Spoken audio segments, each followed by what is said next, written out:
Welcome to episode 172 of the Grip Strip Podcast, the pole position edition of the Grip Strip Podcast. My name is Philip Matthew. I'm your host, and I'm here with my co-host, the iRacing Indy 500 champion, a computer genius, a gentleman, and a scholar, and one of the biggest members of Duval County. His name is Joshua Fine. What's going on, brother? Hey, I'm doing great, and that's right. Yeah, I'm one of the biggest members of Duval County, but it's been a good weekend, of course, and we had a lot of good racing, of course, throughout the weekend in IndyCar, NASCAR, maybe a F1, if you consider that to be good. But yeah, definitely a lot of stuff that happened, and yeah, ready to get into it. Yeah, this week is jam-packed with what took place and what is taking, not as much what is taking place, but there is a major that we'll get into. We'll talk about Alex Palou's victory at the Detroit Grand Prix in IndyCar and adding to his points lead after a battle with the defending series champion Will Power. At Cup, of course, Kyle Busch from pole gets his third win of 2023. While his teammate sucks and is blaming Austin Cindric for turning him in the wall when, frankly, Austin Dillon went and turned himself across Austin Cindric's nose. We'll get into all that. There was a bit of argy-bargy going on there. In the truck race, Grant Enfinger won and then broke the news that him and his wife are expecting their second child, so congrats on that as well. In the Xfinity race, Justin Allgaier dominated, but got cleaned out by Parker Kligerman, and the beneficiary was Cole Custer, bringing good news to Stewart-Haas Racing since they really haven't had much in recent days. After the show last week was the massive penalty announcement. We'll get into that during the Cup Series review. We'll also talk about the Fish Lips winning again, and Mercedes actually looking like they might be in the first steps of coming back, which might make it somewhat relevant later in the year to watch Formula One because it isn't watchable now. We'll go through the roundup, F2 and F3. We're also at Barcelona. The New England Nationals finished earlier today. This is Monday, so they had rain out. They ran it today, so we'll go and give you results on that. And they're going to be racing at Bristol this coming weekend. WRC was in Italy, so we'll give you the recap and the results. World Superbikes in Misano. Formula E had a doubleheader at Jakarta. Indy next at Detroit.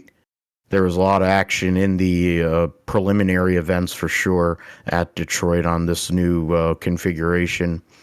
This coming weekend, we'll have MotoGP and Moto2 at Mugello, and the 24 Hours of Le Mans, which they've already started practice and testing, and the Garage 56 car has been quite a revelation there so far in early practice with the times that they're putting up there.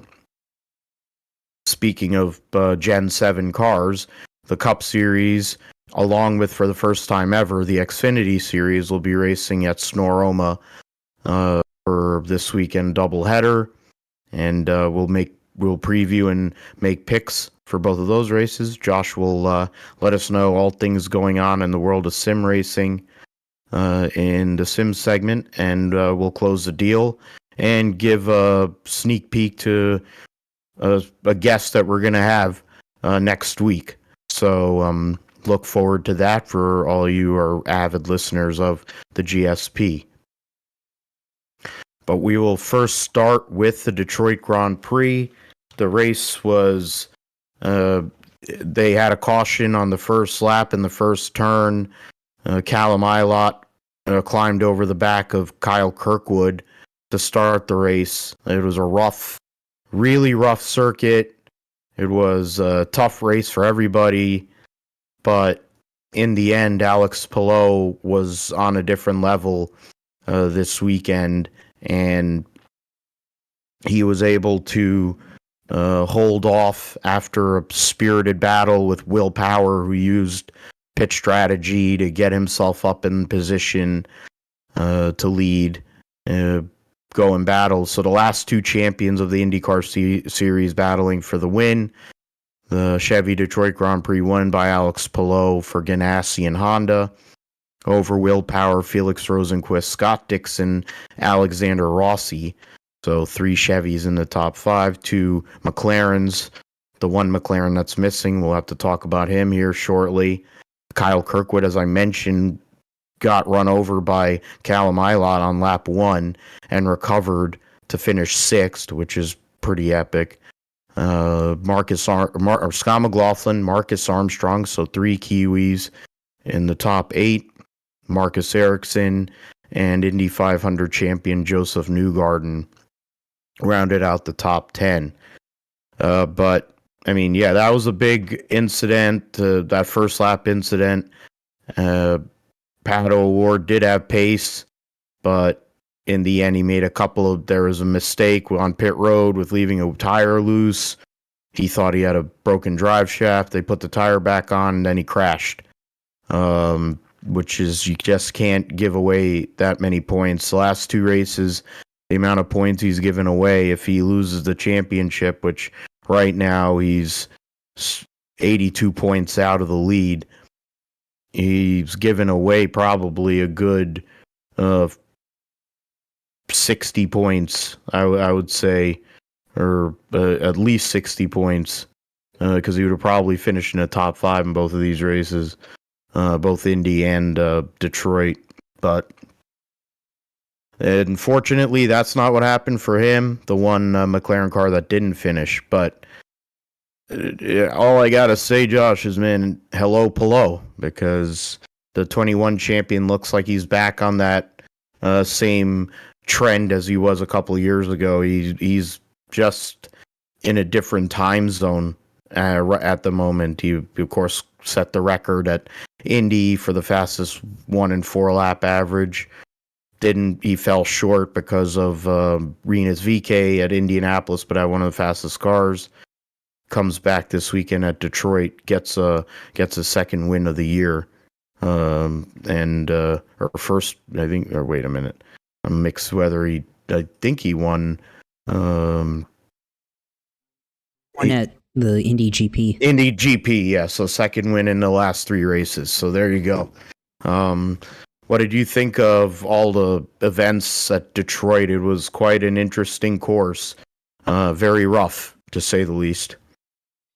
Yeah, I mean, I think, first of all, Alex Palou dominating this event and winning the pole here. I mean, if Indianapolis had gone better for him and he didn't have that incident on pit road with Rinus VeeKay last week at the 500, we could easily be talking about him being on a hot streak right now. I mean, I think he still is, but, we could be talking about him, winning 3 races in a row, including the Indy 500, being the points leader, being the all-out favorite to win the title. But, right now he's really fast and definitely, dominated the weekend, made the best of the very rough track on the Detroit Grand Prix, and it was, definitely, he was one of the drivers that had some very cryptic comments on Twitter regarding the quality of the surface, and, he was one of the guys that was very kind of complaining about that, but, managed to get it done. But it wasn't without challenge, though, from Will Power, of course. The first, stint during the race that, went under green, Will Power caught up to Palou and managed to overtake him right around the time that Palou took his first stop of the race. And I think, maybe if Will Power had just a little bit more time, he could have gotten around Alex Palou. And there was, definitely a couple of times there where, Will, he led 9 laps as well. So, of course, him and Palou were, I think, the 2 best cars in the field, and tire strategy for Will Power was a little bit different, and that's what allowed him to gain so much time, compared to the rest of the field on Palou. And what an amazing drive! But had one shot to win at the end, of course, and made he made Alex Palou overdrive the 3rd turn after the long straight, but Pelot was able to get back in, in the gas and make the corner, and Will Power tried to cross under him, but then Scott Dixon was there and, ran into his path, and then kind of, went on two wheels for a second, and then, the Power shut off briefly for Power. So could have been interesting there if Power was able to make that pass cleanly, but still Pelot was able to defend pretty well throughout that sequence and didn't really have any other challenge from that. And by the time Power was able to get back into second, it was basically Pelot's race the rest of the way. So yeah, it was definitely a very interesting Grand Prix. Obviously past Detroit Grand Prix haven't been all that entertaining for the most part, but this one was definitely a little bit different. Definitely the strategy, I think, between Power and Pelot definitely was very interesting.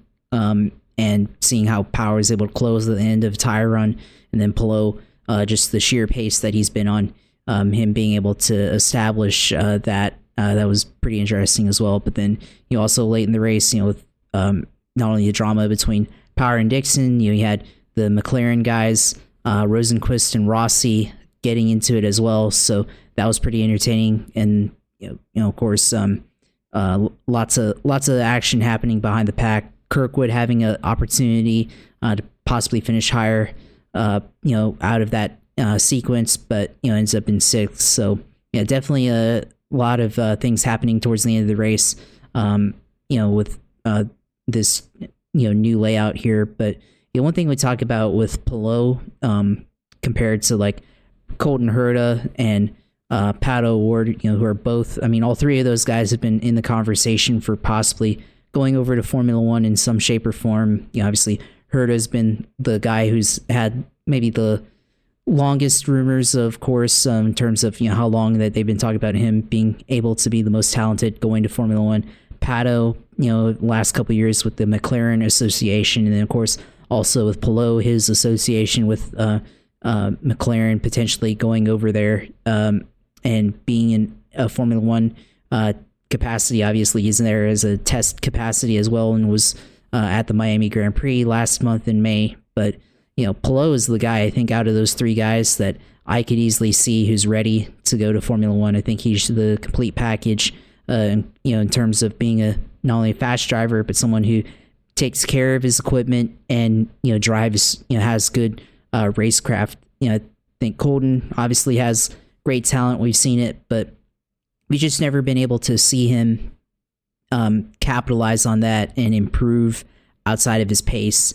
And then Pato has the personality, he has the fanfare, and he's also quick as well. But we've seen him make a lot of dumb mistakes, especially recently. And he's been in the talk, for some of the wrong reasons. Go back to his incident with Scott Dixon back at Long Beach Indy 500, the late errant move, and even this race here, Detroit Grand Prix, you could say maybe he was really trying to overcompensate for the mistake that they made on pit road and ended up, wrecking out of it. So, which may be a result of just pushing too hard, trying to make up for all that lost time, lost laps. So, yeah, I think Pelot's definitely, like, if he ends up being in Formula One, or it's next year or maybe in a few years now, I think he's the guy that's most prepared and ready to go. And this run that he's been on right now this season, I think has definitely shown that to be the case. Yeah, plenty of great points there, and I do agree with your assessment about how Pelot is way more. I think he's way more measured and more polished compared to the two big names that came from Indy next and have been rivals in Herta and O'Ward. Herta and O'Ward have fan bases, whatever. I'm obviously a fan of Pato O'Ward, but his last 2 weeks, the mistakes that he's made or forced upon himself, whatever, you can't win championships that way. And Colton, they'll just say it's because he's at Andretti Autosport, but he has raw talent. He has raw talent and the ability, but you have to be able to put it together regularly and run top 5, top 10. Period. Like every week. Like you can't have days where you disappear and then win a race. I mean, the way the points structure is in IndyCar, you need to be running in the top 5, top 6 every single week to go and win a championship. It's the Scott Dixon method of winning championships. That's why he has 6 of them. And Alex Palou, I think we've talked about it here on this show ever since Palou moved over there, that I think he's been the best teammate Scott Dixon has had since Dario Franchitti by far, because he's got pace, he drives hard, he is very focused and motivated and calculated, and he comes from, Super Formula, which is a very difficult category, and being a non-Japanese driver and driving in Super Formula and being able to be successful is a big deal. And he was there, did well. That's before, and then he came over here, ran for Coin before he's worked here with Ganassi. And I mean, I don't know what's going to happen with his contract, if it's still a done deal that he's going to McLaren. Seems like it is. Maybe why Felix Rosenqvist is driving harder than he has ever in his IndyCar career. But, for now, Ganassi's benefiting from having Alex Palou and the way things are going. When you have he has a 70-point lead on Joseph Newgarden and a 51-point lead on Marcus Ericsson, leading into Road America here in a couple weeks' time. Road America, which is another track that he's been good at in his career. So this could get out of hand real quick if these guys don't answer here in the next few weeks. He's not as great at Iowa on the short oval and Gateway, but there's plenty of road courses between now and the vast majority of the races the rest of the year are permanent road courses. So that's a problem for everybody else, I would say. He's one on the permanent, he's one on a street circuit, and he's got a lot of momentum. So something that we're going to have to look at as we go on.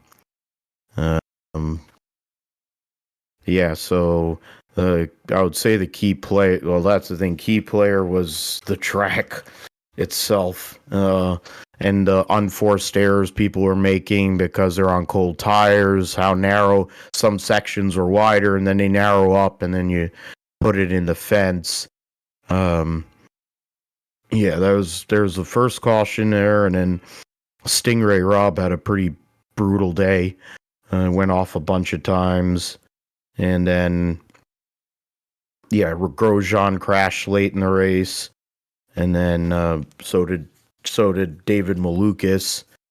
Grosjean crashed out of likely top 5 or top 10 result, which, I mean, it's Romain Grosjean. It's not really that shocking, I guess, but it's kind of part of the problem for Andretti Autosport. When you have your fastest guy is inconsistent like Colton Herta, and then Romain Grosjean is liable to hit the wall every race, even though he's got speed and pace. And then Kyle Kirkwood got screwed over at the start of the race and somehow or another got a 6th place finish out of it. And then, well, we don't count the other guy because DeFrancesco's a waste. We'll get to Road America here in a couple weeks' time and see what these guys bring to the table in the IndyCar circuit here. I mentioned the points. Palou leads the points over Ericsson, Newgarden, Scott Dixon, and Pato O'Ward are your top 5. Alexander Rossi, Scott McLaughlin, Will Power, Colton Herta, and Felix Rosenqvist round out the top 10. Herta to Christian Lundgaard, who's in 13th, is 13 points. So that's pretty close. Then there's a Rossi, McLaughlin, and Power only separated by 4 points. O'Ward, Dixon, and Newgarden is 12 points. So there are good battles amongst these guys in the in the points, but you're gonna have to start making some moves here. Road America, then they have Mid Ohio, Toronto, and the two races at Iowa. Then they'll run Nashville, and then the second Grand Prix, the Indy GP with the NASCAR weekend, Gateway, Portland, and Laguna to end the season. So it's going to start coming hot, and every couple of weeks you're going to have a race. So IndyCar season's going to go and finish real quick, right? It'll come out of nowhere, but it'll finish quick. Oh, got to keep up with that for sure. All right, let's move on to the NASCAR Cup Series. Had an hour and a half delay early in the race because they take forever to go and start races in NASCAR because of Fox and whatever. So they had an hour and a half lightning delay for the Enjoy Illinois 300, which left things, they're held off and you had to wait. But one thing was for certain, Kyle Busch didn't care about waiting. He had a great race car, and from pole ended up getting his third win of 2023 and locks himself. If anyone was really worried that Kyle Busch wasn't going to be a factor in the playoffs, I mean, it matches and it has a lot of similarities to his 2008 season when he went to Gibbs with the wins that he's had. And I forget where I read it on Twitter. I think it was like a rough surface track that he wins his first race, which was Atlanta in 08 and California this year. He won at Talladega, both in 08 and this year. And now wins his third race in a short amount of time, and it's at Gateway. So Chevrolet has been dominant most of this season, and it shows because the top three guys in wins are all Chevy drivers. 8 wins for Byron, Busch, and Larson. So that's and now Kyle Busch puts himself in the mix points wise a little bit to have a chance, because he's only, about 30 points out, 31 points behind William Byron. So he could go for that regular season title for if it keeps on moving that way. There wasn't a whole hell of a lot of passing. There's only 10 lead changes among 5 drivers. Reddick had issues all through the day, got spun out early, and then before the lightning delay, then wrecked later. The race was essentially Kyle Busch, Ryan Blaney, and William Byron. Those are the 3 cars that were up there most of the day. And you can look at it in the stage points also. The vast majority of the stage points, all those cars were in the top 10 most of the day. Kyle Busch with the victory, number 63 of his Cup career. Denny Hamlin, Joey Logano, the defending race winner. Larson from 22nd to 4th.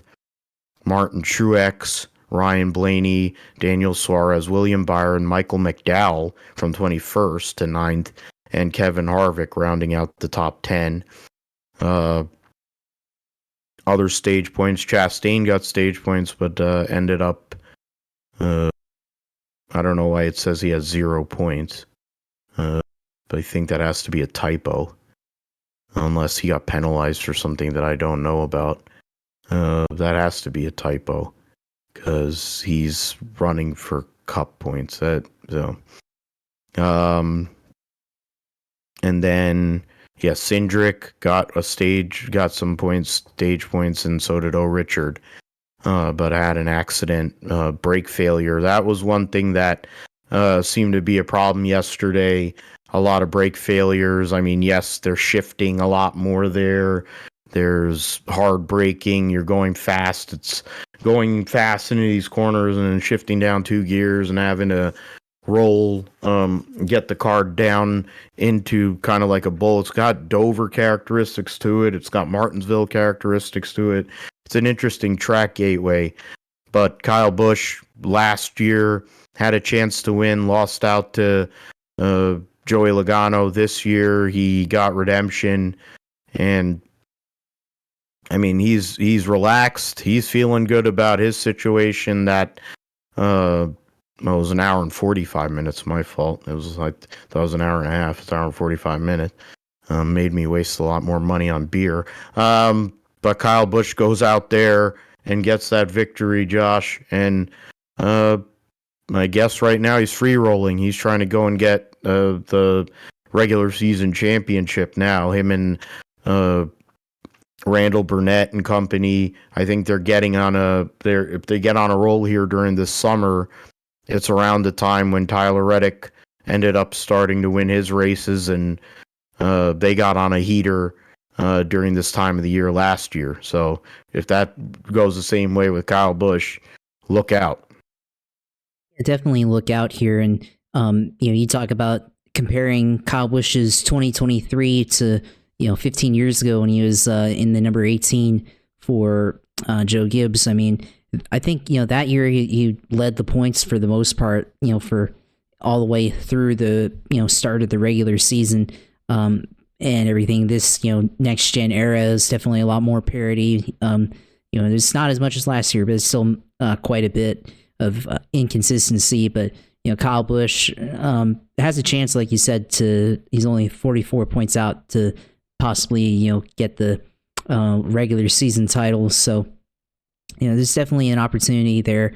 He's going to have a really good summer, and there's a lot of road courses upcoming, which last year the number 8 car was really good on the road courses, and Kyle Busch is also a fairly good road racer. So there's definitely an opportunity for him to get that regular season title with all those opportunities available to him.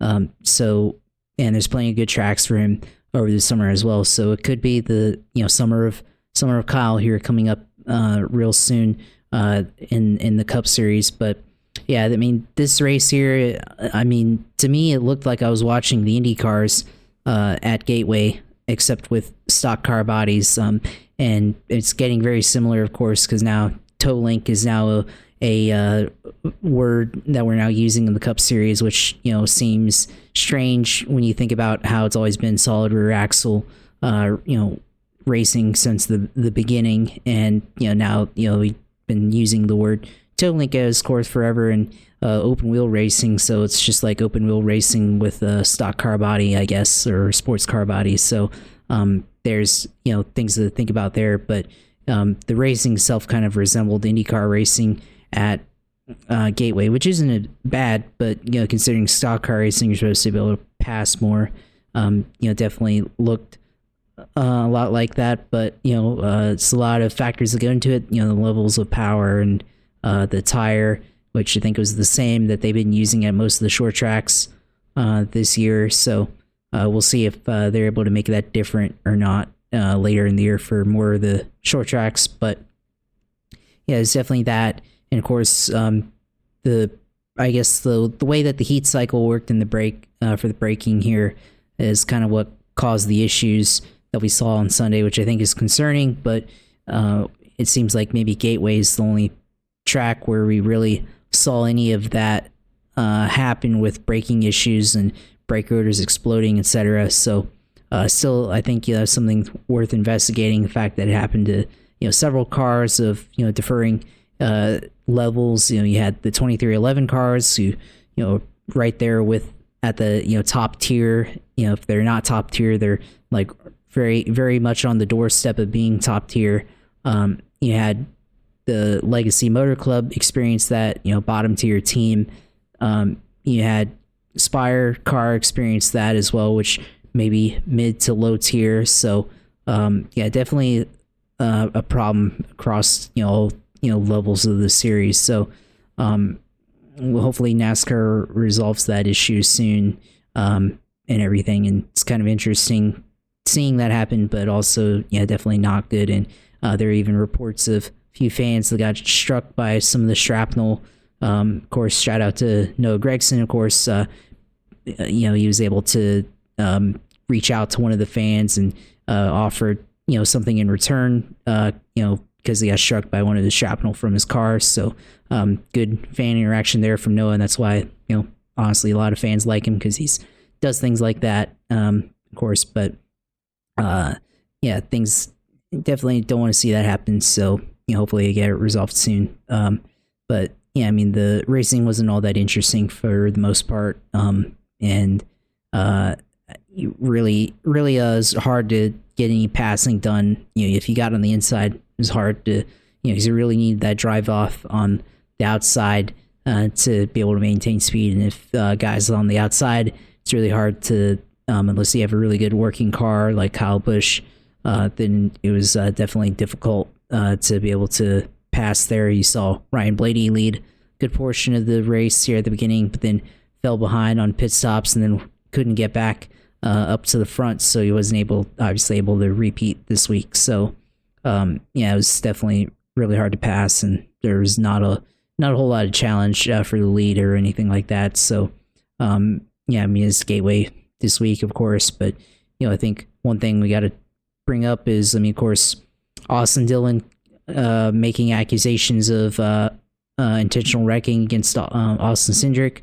Of course, it maybe doesn't look as bad compared to Chase Elliott or even Bubba Wallace from what they did, but still, another guy hooking in the right rear, and maybe there's might be some data that suggests it was intentional and everything, but kind of wonder why all of a sudden now the driver's deciding to hook on the right rear at the end of his straightaway, or even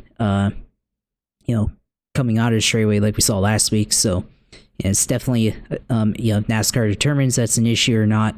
Definitely still is a trend that you don't want to see guys getting intentionally wrecked, getting hooked in the right rear like that. It's definitely something, hopefully you don't see that too much any longer. Yeah, I mean for Bald Spot Dylan to throw out accusations when he's wrecked people to win races in his career, most famously the Daytona 500. To me, I looked at that and it looked like he cleared himself across the nose of the two. Maybe the two did turn on him. I don't really think so. I don't see, Cindric's history of kind of running into people. I think he ran into Kaz Gralla to win his first truck race. That was at Mosport. I don't really remember him getting in anybody really, like trying to run over somebody when he was doing his Xfinity deal.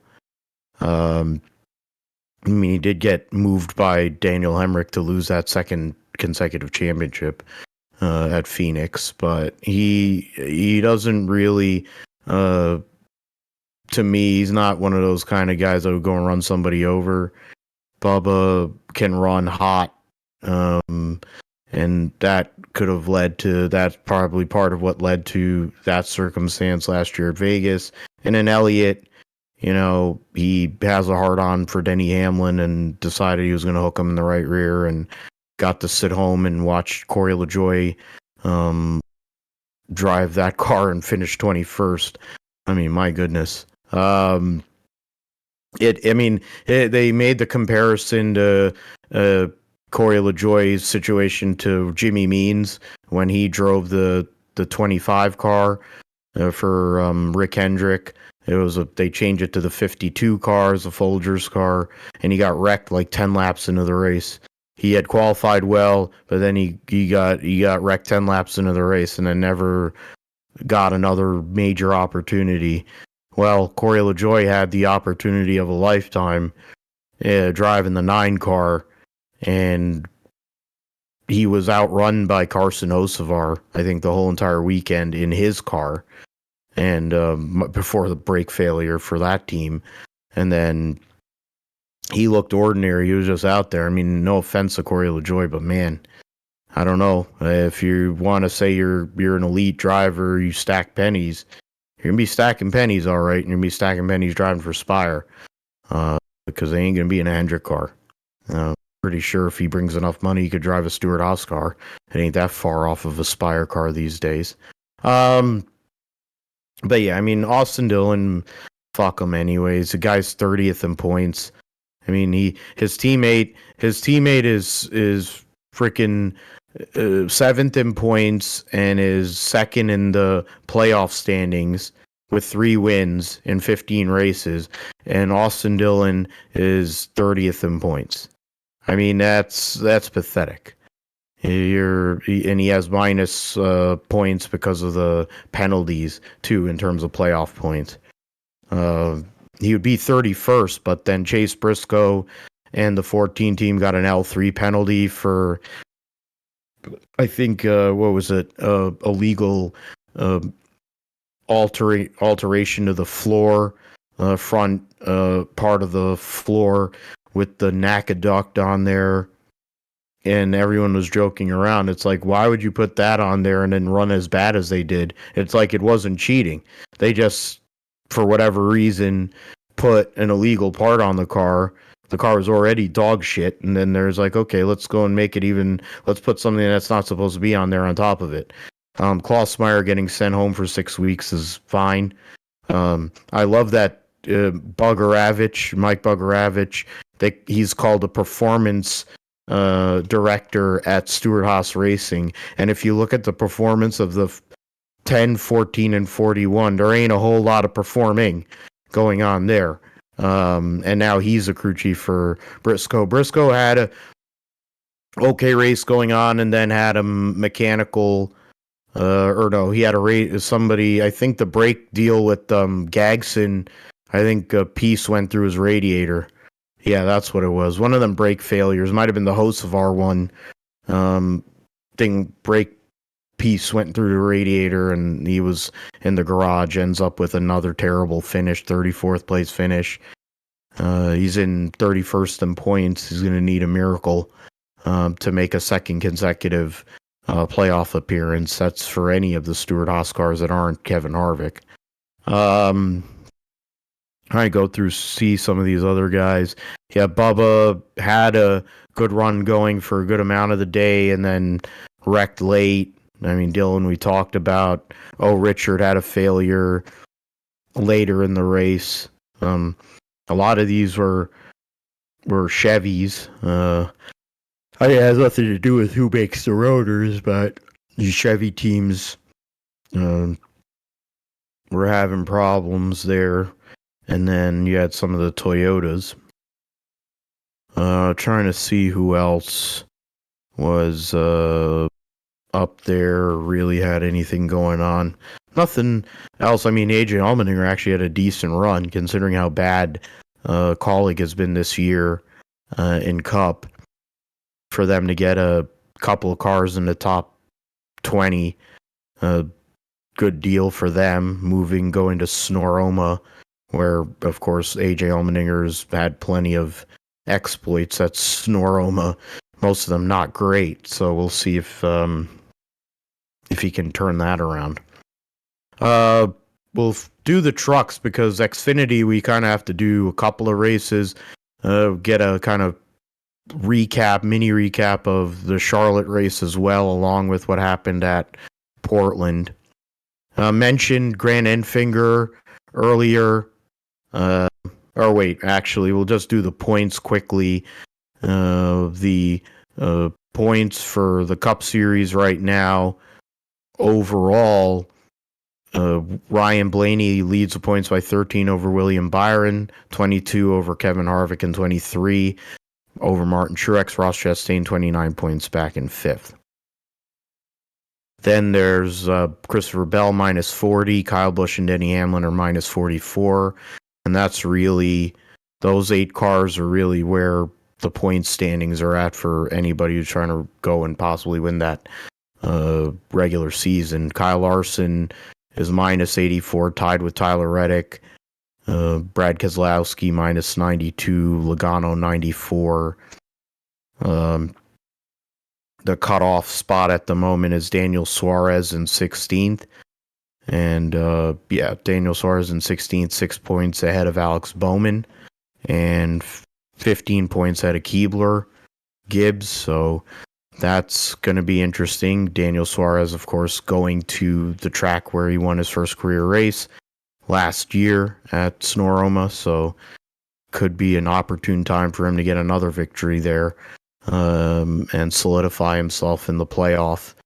Right now, 10 different winners so far this year. It was a lot more parity last year, but see what happens with that. Was going into the truck series, as I said, Grant Enfinger benefited from Ty Majeski and what's it called, Zane Smith, because Zane Smith still was able to finish out the race. His truck was destroyed, but they were running for the race lead there late in the deal, and Ty Majeski got loose under Zane Smith in 3 and 4 and cleaned him out, put both Fords into the wall, and the beneficiary was Enfinger for his second win of the season, 9th of his career. Announces that him and his wife are having a son, so congratulations to them. Enfinger led the most laps in this race, but it was basically him and Ty Majeski were the two best trucks. Zane Smith was the other one. There wasn't really a whole. It was basically not any more exciting than the Cup race was. But there was some vehicles. You had some issues there, some wrecking. Stephen Malazzi sold his car to get a ride in a Rayum truck for the battery to fail. Might be able to get him on the show for his story, because it's very interesting and pretty cool. Go through the results here. Grant Enfinger, the winner, over Christian Eckes, Stuart Friesen, Carson Hocevar, and Chase Purdy. Matt DiBurrito, Ben Rhodes, Nick Sanchez, Jesse Love making his Truck Series debut in place of Corey Heim, who had to miss the race due to an illness. What that illness is, we still don't know. But he did get a waiver. And Jake Garcia getting a top 10 finish there. A lot of the rookies were clustered together between 8th and 15th. Brett Holmes actually had a decent day for once. Daniel Dye almost got a top 10. Jesus. But yeah, Enfinger gets the win, Josh. The race was basically determined after that wreck between Majeski and Zane Smith. They were running up front. I think it was going to go, one of those two was going to win the race. Enfinger has a habit of being in the right place at the right time. That's why he won an ARCA championship years ago. It's kind of what he's done since he's been a GMS, to be fair. He kind of puts himself in position, and it's giving himself a chance to contend for a Truck Series championship this year. Yeah, definitely. And, I think that ending, between Zane Smith and Ty Majeski, it set up Grant Enfinger to be able to win. But, Enfinger had, led a bunch of laps as well throughout this race. So it wasn't like he didn't have a race-winning car or truck or anything like that.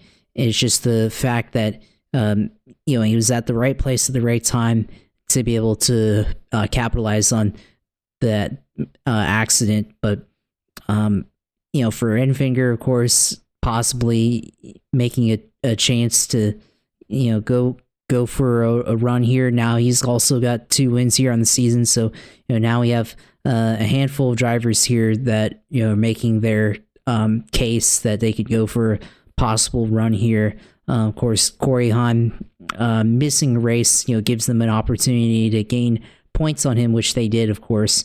So, going forward, how do you win the regular season title for the Truck Series? And of course, you go out and win races, and Grant Enfinger is definitely a guy who's capable of doing that.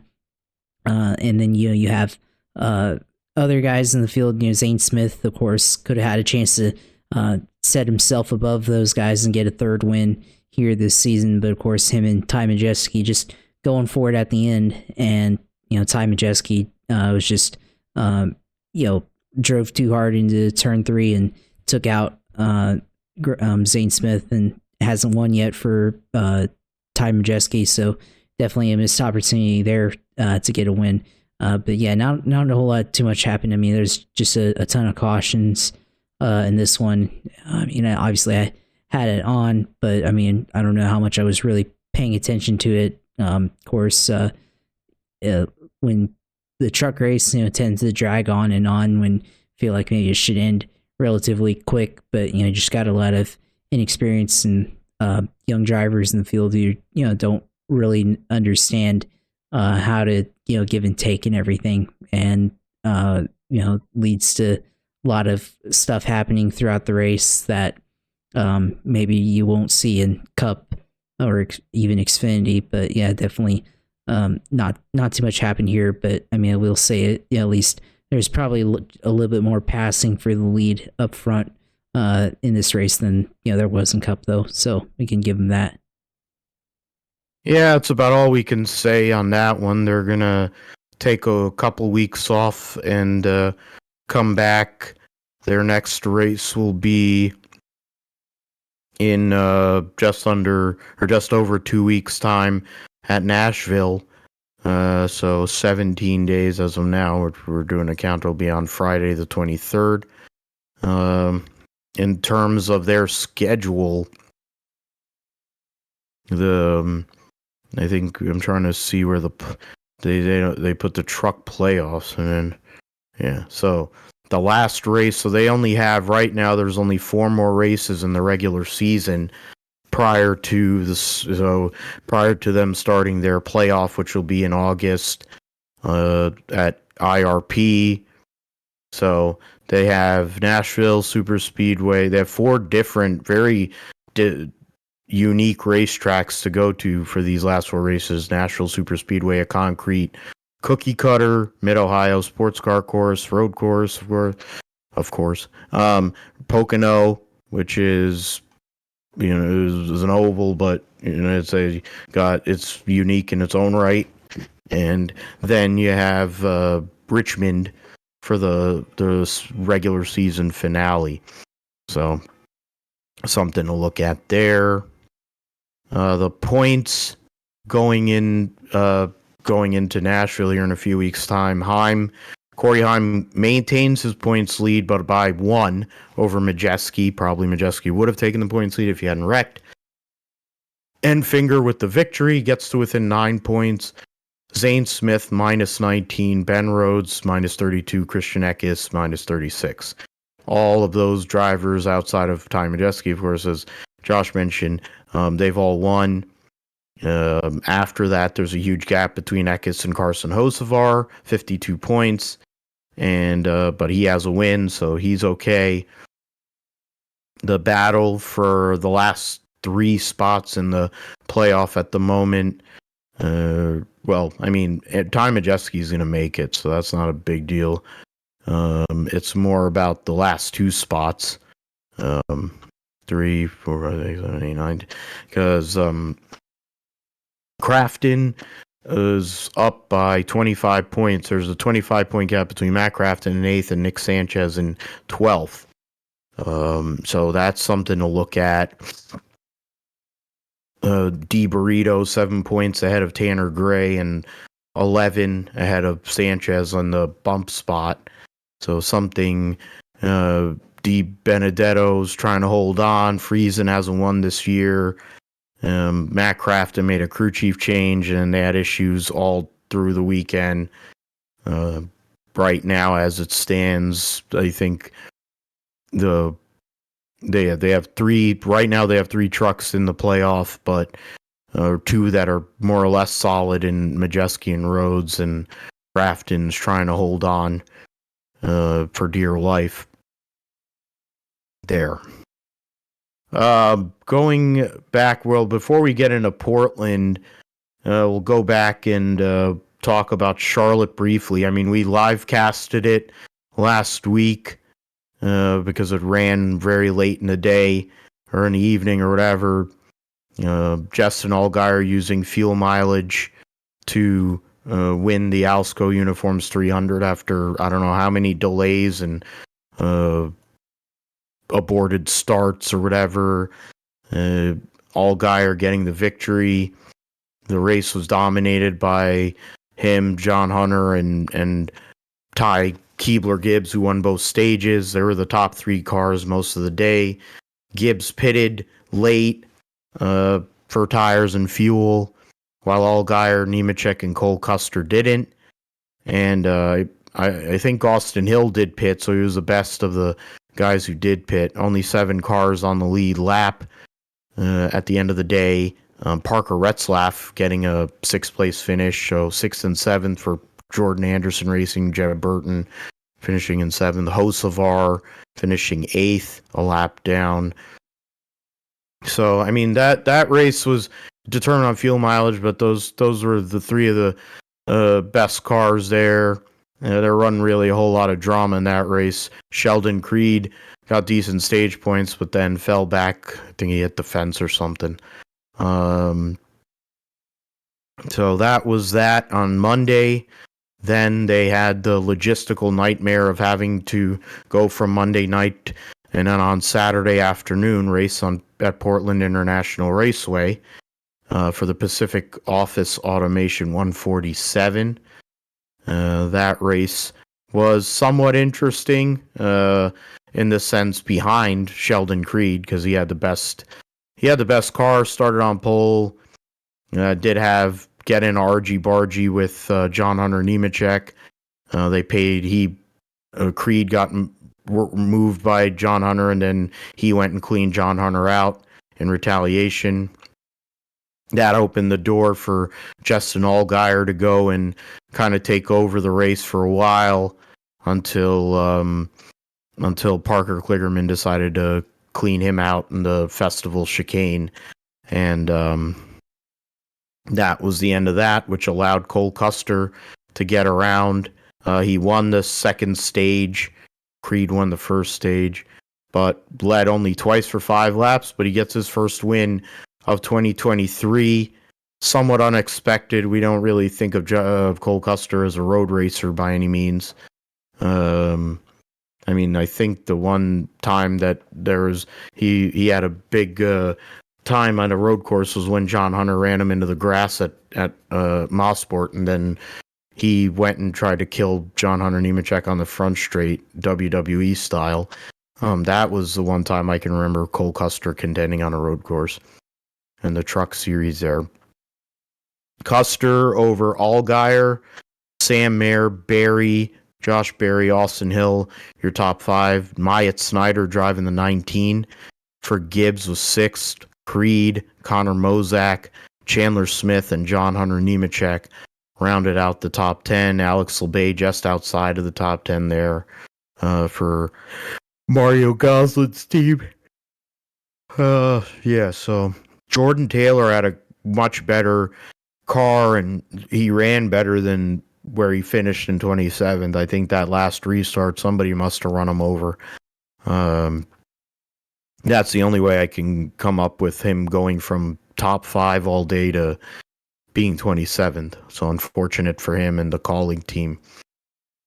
But yeah, Custer, the beneficiary of the overtime restart, but they are a decent team. I don't think they're a favorite by any means. There's experience there. They have a good vibe going on there with that 00 crew.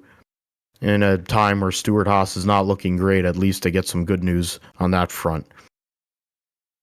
Yeah, definitely for Cole Custer, it's definitely a positive for Stuart Haas Racing there. But yeah, I mean, he wasn't really that dominant and was definitely a beneficiary of the last restart. But he also did win the second stage and definitely should have stayed up there. After that, where he had a bad restart and had to go through the chicane, the penalty chicane, and almost even had to take a penalty there, but NASCAR kind of let it slide since he didn't really have an opportunity to go through that penalty chicane properly, but managed to get back up there on speed, and then was beneficial to the last restart with Allgaier and Sheldon Creed and Parker Kligerman there. So yeah, definitely a good win finally for Cole Custer. Even though, yeah, you're right, he's not really a road course guy, but yeah, I think he just happens to be good enough. Probably dedicating his craft, of course, to being good in the Xfinity series. Hopefully, get a ride in the Cup Series again. But on the flip side, Justin Allgaier, missed opportunity there for him. Of course, he's somebody that's been really good on road courses over the course of his Xfinity career, and definitely could have another opportunity to add a win to the list there for him. But ends up finishing second, kind of sent it in there the last couple of corners that race, but wasn't able to catch him on the front straight to get past Cole Custer, but still finishing in second there. So good result there for the 7. Sheldon Creed, another guy who had some misfortune and actually did lead a lot of laps as well. So, of course, getting spun out by John Hunter, and then he paid him back later in the race, and then they settled it on pit road and had a discussion there. So, yeah, that bit was pretty interesting. And then, of course, John Hunter got into it with his teammate and with Sammy Smith there. So, a little bit of drama over in the Xfinity camp for Joe Gibbs Racing. So yeah, definitely not what you want to see if you're Joe Gibbs, but you got two guys that are pretty aggressive drivers at the end of the day, so maybe it's to be expected there. Myatt Snyder, somebody said that could be a wild card in this race, end up finishing 6th, so in a Joe Gibbs car, so definitely good finish there for him. Sam Mayer coming all the way from the back, finishing 3rd. That's a good finish for him as well. And he's definitely, not somebody we think of as someone's competent on road courses. So yeah, that's definitely not what expected there. Kligerman, of course, had an opportunity at the end of the day. Could have been a win for him if he made the chicane going into the first set of corners at Portland, but unfortunately, he didn't make it happen. Interesting though how his car going through the S's, before the back straight at Portland, how he was basically on 3 wheels, and really interesting how his car was handling there, and thought maybe that might have been an advantage, but he really wasn't able to translate that into speed to make up against Allgaier before the last set of yellows. So yeah, definitely an interesting look there, being somebody that had 3 wheels and the left front way up high, going through the S's there. So yeah, I mean, it was a good race. I thought it was pretty entertaining. Another course race without stage cautions, so definitely a good aspect there. So yeah, definitely a great race all the way around. One thing though, Chandler Smith owning Jeb Burton on social media, and saying how Jeb Burton was gonna go and beat up Chandler Smith after the race, but then wasn't really able to land any punches or anything. And Chandler Smith put together a good clip, if you haven't seen it, on Twitter, and just completely, him and his social team just completely owned Jeb Burton there. So it was pretty funny. I mean, whether it's right or wrong, it's pretty funny. So that's what counts these days. So that was pretty interesting there. So yeah, gonna have a Xfinity road course race at Sonoma coming up this week, so that should be interesting. 2 road races in a row, so maybe a lot of the guys that were good here potentially could have another successful week of road racing if things go their way next week. Yeah, and then there's plenty of Cup guys that are going to be in the race as well, so be a tougher field to make for some of the lower level teams as well. We'll definitely get into that. But the points going into Sonoma, John Hunter Nemechek leads the overall points by 14 over Austin Hill, 44 over Allgaier in 3rd. Cole Custer is 4th, minus 65. And Josh Berry is minus 91 in 5th. Chandler Smith is in a battle with Sheldon Creed there, 6th and 7th. Sammy Smith, Sam Mayer, and Riley Herbst are all clustered.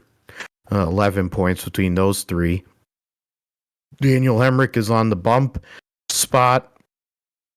For the playoffs, he is 14 points ahead of Bruckshot Jones, who was 12th. Jeb Burton, of course, won at Talladega, so he's in. And we'll see what happens as we move along here in the Xfinity series. Spanish Grand Prix, Fish Lips won, and that's basically it. There really wasn't a whole lot going on there in that race. It was pretty straightforward for stopping. I think at this point it's a question of if he's ever gonna lose this year. The rest of the year, he gave Sergio Perez a couple of opportunities, and now Sergio Perez has handed him back with 2 consecutive races where he's basically dick-stepped himself at Monaco and at Barcelona. Verstappen the winner by 24.09 seconds over Lewis Hamilton. George Russell was third, 32.38 seconds behind. Perez was 3.5 seconds behind Russell. And then Carlos Sainz, who finished fifth, was around 10 seconds behind Sergio Perez. The Aston Martins had a rough weekend. Stroll ahead of Alonso, and now Mercedes is ahead of them in the Constructors' Championship. Both Alpines, Ocon in 8th, Gasly in 10th, sandwiched in between Guan Yu Zhou.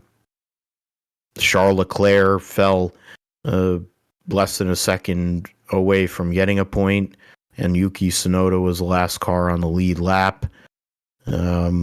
Yeah, I mean, there's everybody finished. Logan Sargent finished last, a couple of seconds behind Valtteri Bottas. Yeah, I mean, I really don't know.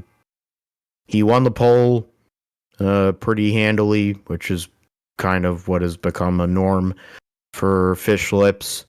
Then he went out there, got a great start, and it's really, I don't think we're there's going to be much of anything to come out of the rest of this season outside. I think the thing to look at is what's going to happen with some of these other teams during for what these teams may bring to the table. That might be interesting, but the championship is over. Both the drivers and constructors, at least for the top spot. And it's a case of if Verstappen's just going to continue winning the rest of the season. He's 1 win away from tying Ayrton Senna for wins in a career, which is crazy to think.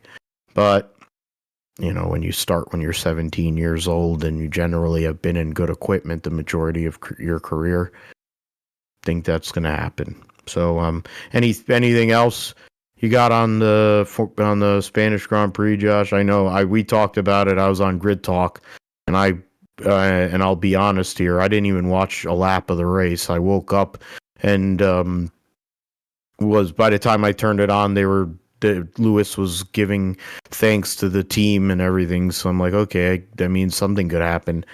And they were going to the podium. So that's not the first time I've done that. I've had to host and not watch the race, which is actually better than trying to be a guest and actually talk about it. But yeah, because you're just officiating the round table, so you get to ask all the questions. No, yeah, but yeah, I mean, I woke up and saw I missed the start and saw some of it, so kind of went back and forth between it in the morning. But I mean, yeah, not really a whole lot. Of course, was kind of curious to see how Lewis would do At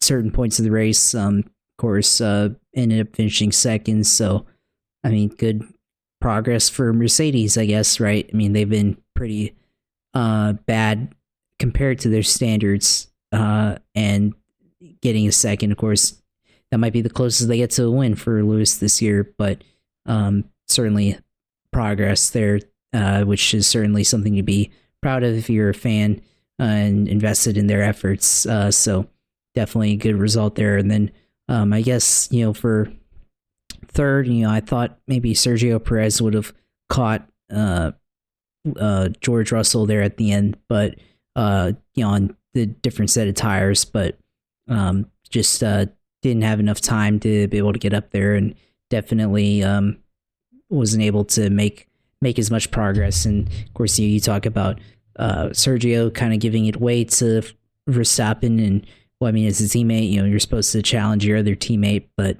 he just hasn't been able to capitalize on being able to do that. And with the way things are, I think even for Perez, the chance of, or at least the remote chance of being able to have a opportunity to win the title probably fading away very quickly if it hasn't already. So that's definitely probably out the door there. But surprisingly, even if you're not going to be the guy, you expect to at least try to make the podium. And so I think you have to be a little bit disappointed if you're a Sergio Perez fan or even a Red Bull fan that the other car didn't make it onto the podium or anything like that. But a little bit surprised, at some of the other results, with this race. Of course, Leclerc, I guess qualified poorly this weekend and everything, and wasn't able to get into the points this week. So that takes a hit, with his chances of getting into the better position in the points. So that's pretty disappointing there. With Alonso, would have thought maybe he would have continued his good streak that he's been on, but was only able to do 7th in his home Grand Prix. But on the other end, pretty good results for Gasly. Of course, maybe one of the worst cars on the grid in terms of pace. And then you have Zhou Guanyu, of course, getting a good run, getting in the points this week. So definitely a good opportunity to score points, but he was able to do that. So yeah, not a whole lot happened in this one, but at the end of the day, Verstappen, I think from here on out, probably win the title, and probably, I don't know if he will win every race the rest of the way, but yeah, I definitely think he'll win most of them for sure. I think it's not about Ayrton Senna's record. It's about going and passing Alain Prost, and who has 51, and I think Sebastian Vettel has 53, I believe. I don't remember off the top, but that's where 13 races. I mean, there's way more than 13 races left in the season, anyways. 6, 7, 8, 9, 10, 11, 12, 13, 14, 15. There's 16 races left in the season. And if he can win, I think 13 more of them, which is highly likely, then he's going to get to second or third all time by the end of the year, possibly. Definitely be third all time by early next year. Things continue down this path. One other thing to mention, the McLarens had both qualified really well. Lando Norris ran in the back of Lewis, broke his front wing, and that basically put the end of his day. Piastri was in the top 10, but then didn't really have the pace during the race. Fell back, was the first car a lap down. Hulkenberg was also in the top 10, but fell back and finished 15th. The Haas's are not doing great. But then, is that really surprising? The points is 53 point lead for Verstappen. Of course, he's won. Was it 5 of the first 7 races? The only other races were Sergio Perez wins, and Verstappen finished second in both of those. That's a close battle, actually, it's 30 points separating Sergio Perez and Lewis Hamilton, second to fourth. Alonso's 18 points behind Sergio Perez. So second in the World Drivers' Championship is very in play. George Russell has a 7-point lead on Carlos Sainz and a 23-point lead on Leclerc. Leclerc is closer to Stroll, which is pretty sad considering how bad Lance Stroll has been this year. Esteban Ocon and Pierre Gasly round out the top 10.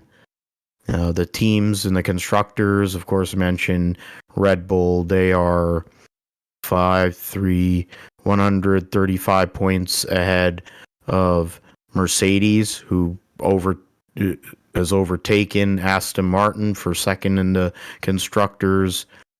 They're 18 points behind, so Aston Martin's still in the mix for that spot. Ferrari is a distant fourth. They're 52 points out of second and 34 out of third. Alpine is 60 points behind Ferrari, and they're in their own zone, really, because they're 23 points out of McLaren.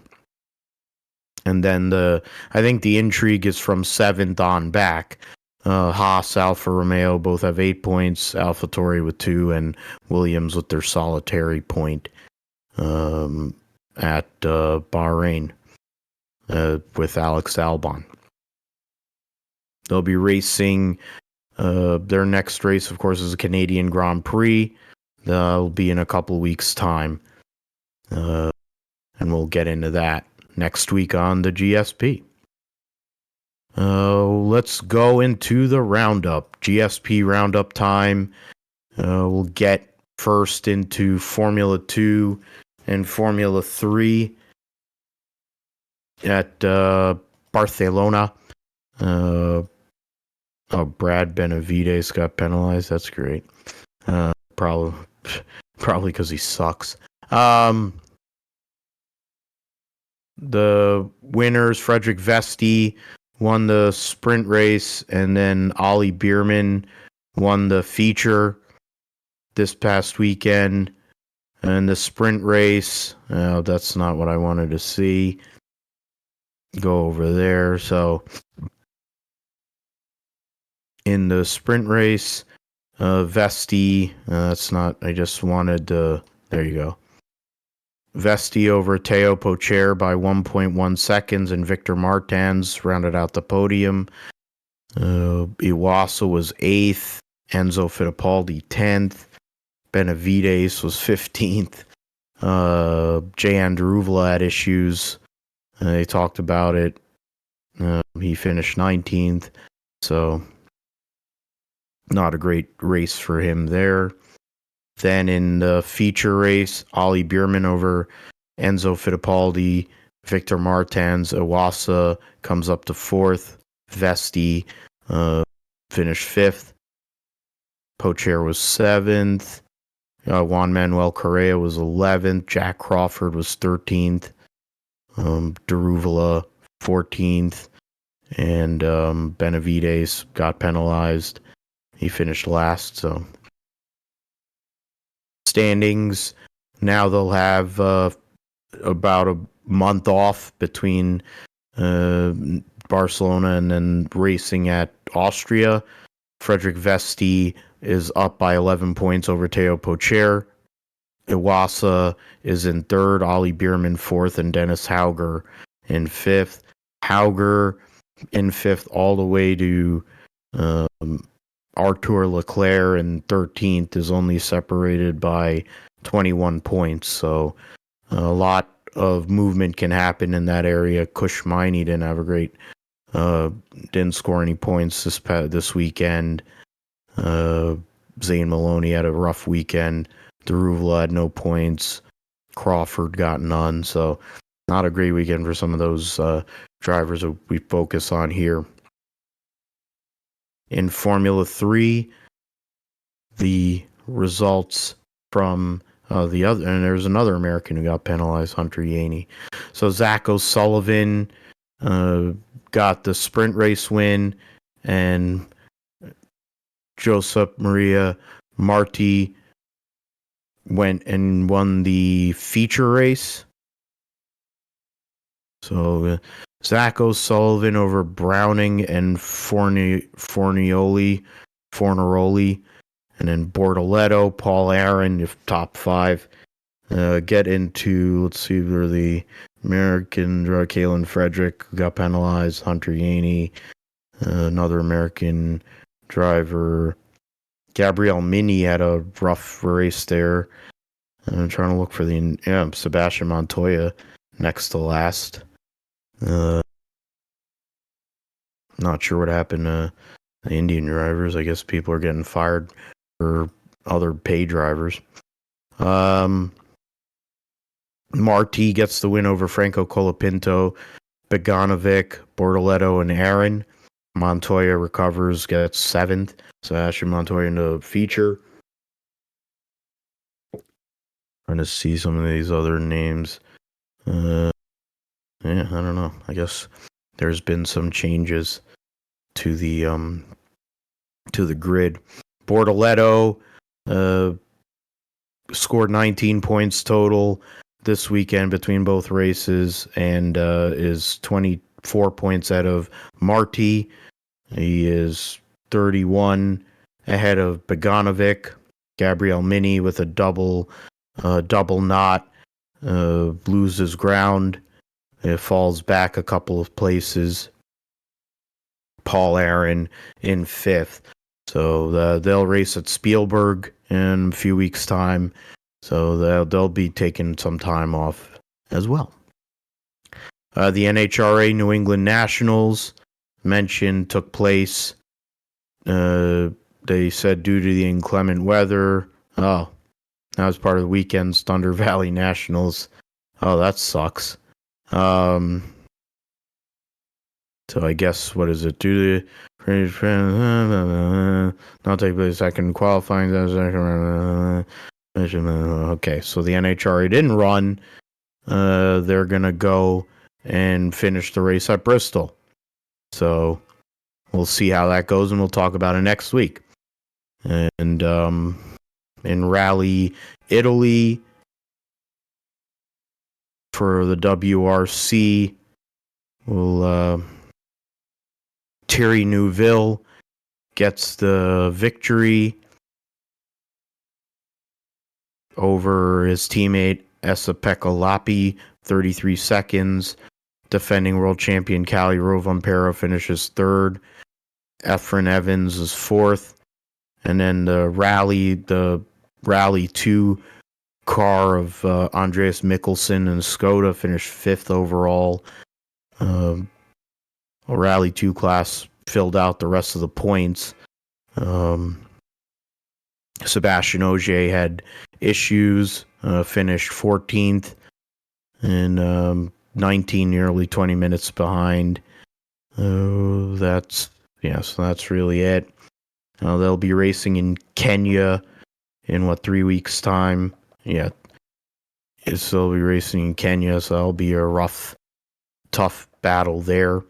Kalle Rovanperä, with his 3rd place finish, solidifies his points lead, 25 points ahead of Thierry Neuville with his first win of the year. Ott Tanak is 3rd, 2 points ahead of Efren Evans, and Ogier, who has run only 4 rounds this year, is 5th in points. Lappi, with his 2nd place finish, is 3 points behind the 9-time world champion. World Superbikes were at Misano last week, and we'll go and bring those up. See where they're at. World Superbikes. Oh, that's cars. And try to see if we can get bikes. And then ruled out of his recovery. Alvaro Bautista won all 3 races there at Misano. Lovely. So that's MotoGP. That's not what I wanted. Oh, because that's Italian. That's the Italian Grand Prix coming up this weekend. We'll go to worldsuperbike.com. Yeah. Okay, so World Superbike, we'll go to the results. Emilia Romagna round. Bautista over Ruben Rinaldi and Rascat Lioku in race 1. The Super Pole race, Rinaldi and Rascat Lioku swap spots, but Bautista wins. And then Axel Bassani gets on the podium in race 2. So that's essentially that. Garrett Gerloff, it looks like trying to find out if he actually did or what he did in the race itself. Results. Yeah, I'm trying to go through here. Garrett Gerloff finished 13th in race 1. And then in the Super Pole race, trying to close that. Super Pole. That's not what I wanted. Super Pole race. That's what I wanted. What's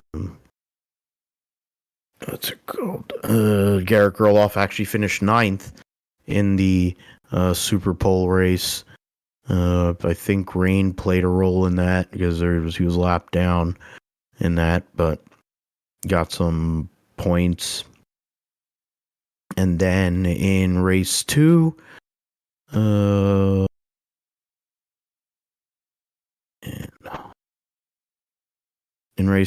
Gerloff finished 8th. So good weekend for him. It's been a rough start to the year, so I think the weather played a part as well, assisting that because there was issues. It was dry, but they'd had issues with humidity and rain and all during the weekend. So something to look at. There, the next race for the World Superbikes will be in a couple weeks' time. They'll be racing at Donington Park at the end of the month for the British World Superbike round. And then, they're going to Imola. Oh. They're going to Imola after that. Okay. Okay. Bautista leads by 86 points over Rascat Lioku. He's got a 148 point lead on Andrea Locatelli. So, yeah, I think the championship's over. Locatelli, Johnny Ray, and Axel Bassani. A little bit of a battle there, but it's not really that great. Formula E ran at Jakarta for a doubleheader. So we'll bring that up. And ABB Formula E World Championship races. So what do you call? So the next race will be the Portland E-Prix. So we'll actually get a Formula E race on a reasonable time. That'll be great. So, and then the qualifying the race will be at 12. Is that night? Wow, they're racing it at night too. Or it'll be 8:00 Eastern, 5:00. Okay. All right, so that'll be something cool to see here in a few weeks' time.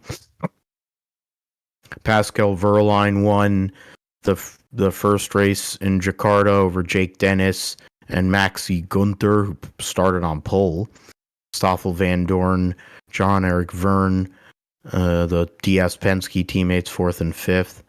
Mortara, Nick Cassidy set the fastest lap. Antonio Felix da Costa, Robin Freins, and Jake Hughes. The Maserati team coming out of nowhere after what has been a pretty nightmarish start to the season for them. Then in race 2, Gunther gets the victory after starting on pole over Jake Dennis and Mitch Evans. Jake Dennis had the fastest lap. Sasha Fenitraz, Norman Nato, the Nissan teammates 4th and 5th. Wehrlein, Da Costa, Mortara, Van Dorn, and Buemi round out the top 10. Point standings. with 17 days before the next, of course, round in Portland. Verline retakes the points lead by 1 over Jake Dennis. Nick Cassidy is in third, 6 points behind in third. And then Mitch Evans fourth, Jean-Eric Vernon fifth. Those are really the 5 that are in contention. Then you have DaCosta Gunther with the amazing result at Jakarta, basically 20, yeah, or 46 points in this weekend. And prior to that, I think he had 24 points the whole rest of the season. Sam Bird's been on a bad string, didn't start the second race at Jakarta, tied with Sebastian Buemi. Jake Hughes rounds out the top 10.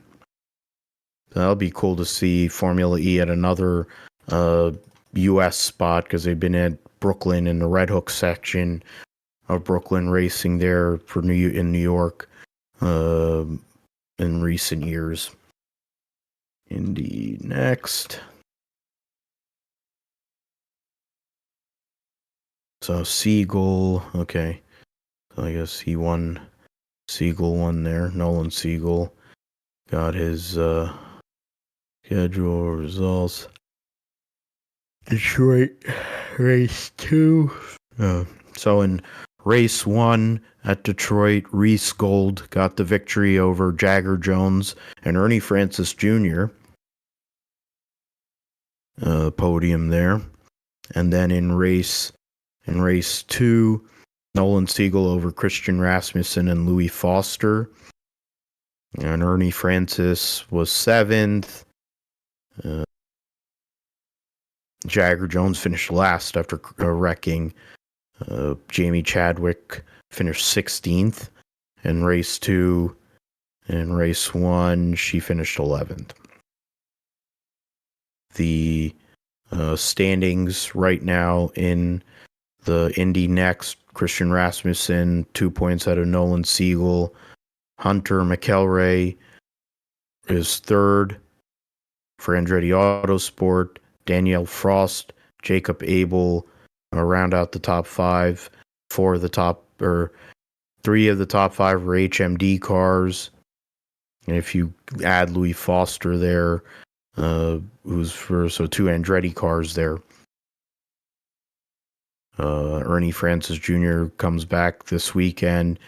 Past weekend, he's 11th, tied with Inam Ahmed for 10th and 11th in points. It's pretty close, tightly packed there for really. So it was 15 points all the way up to 5th. So if Ernie Francis can continue building, he might be able to move up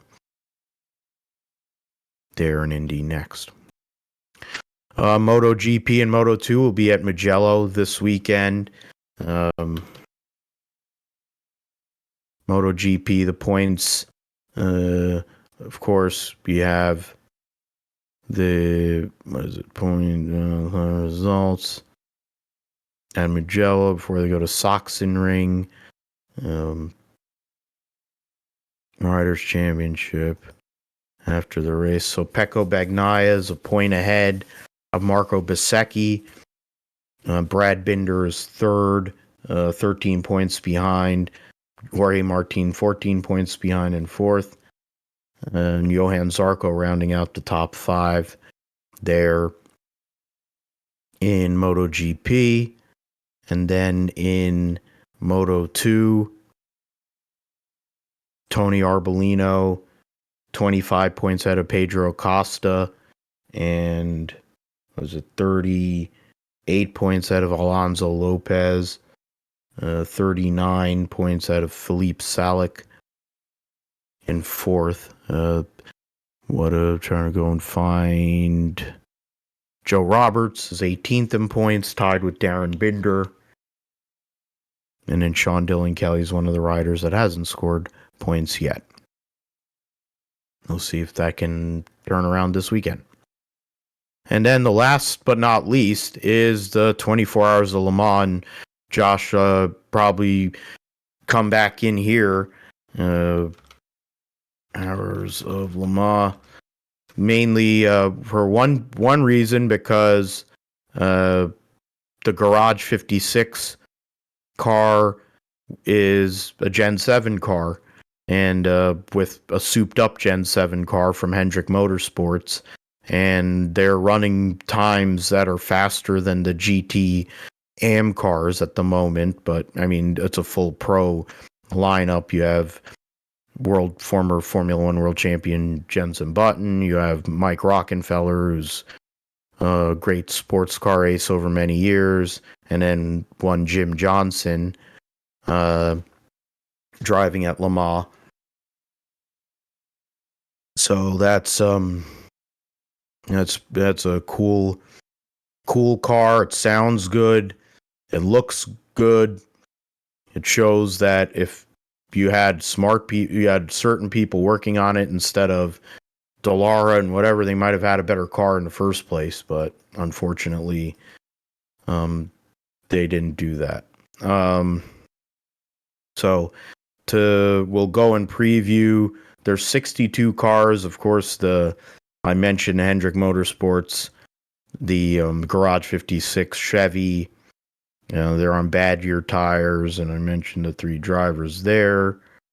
Juan Pablo and Sebastian Montoya are on the what do you call, reserve list. That sucks. They should have been in the race. All right, so we'll go through the list for 16 cars in the hypercar category. Extra cars coming from the Ganassi Cadillac team. Third Porsche from Porsche Penske Motorsports with guys that run in IMSA.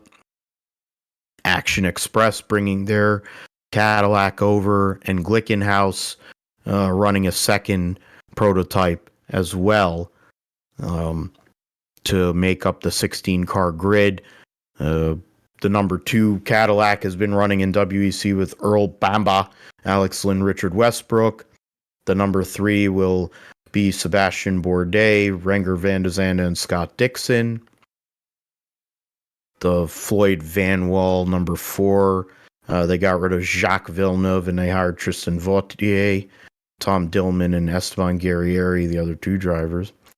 The 2 regular WEC Porsches, Dane Cameron, Michael Christensen, Fred Makowicki, number 5, number 6, Kevin Estra, Andre Lauderer, former multi-time winner of this race, and Lawrence Vantor.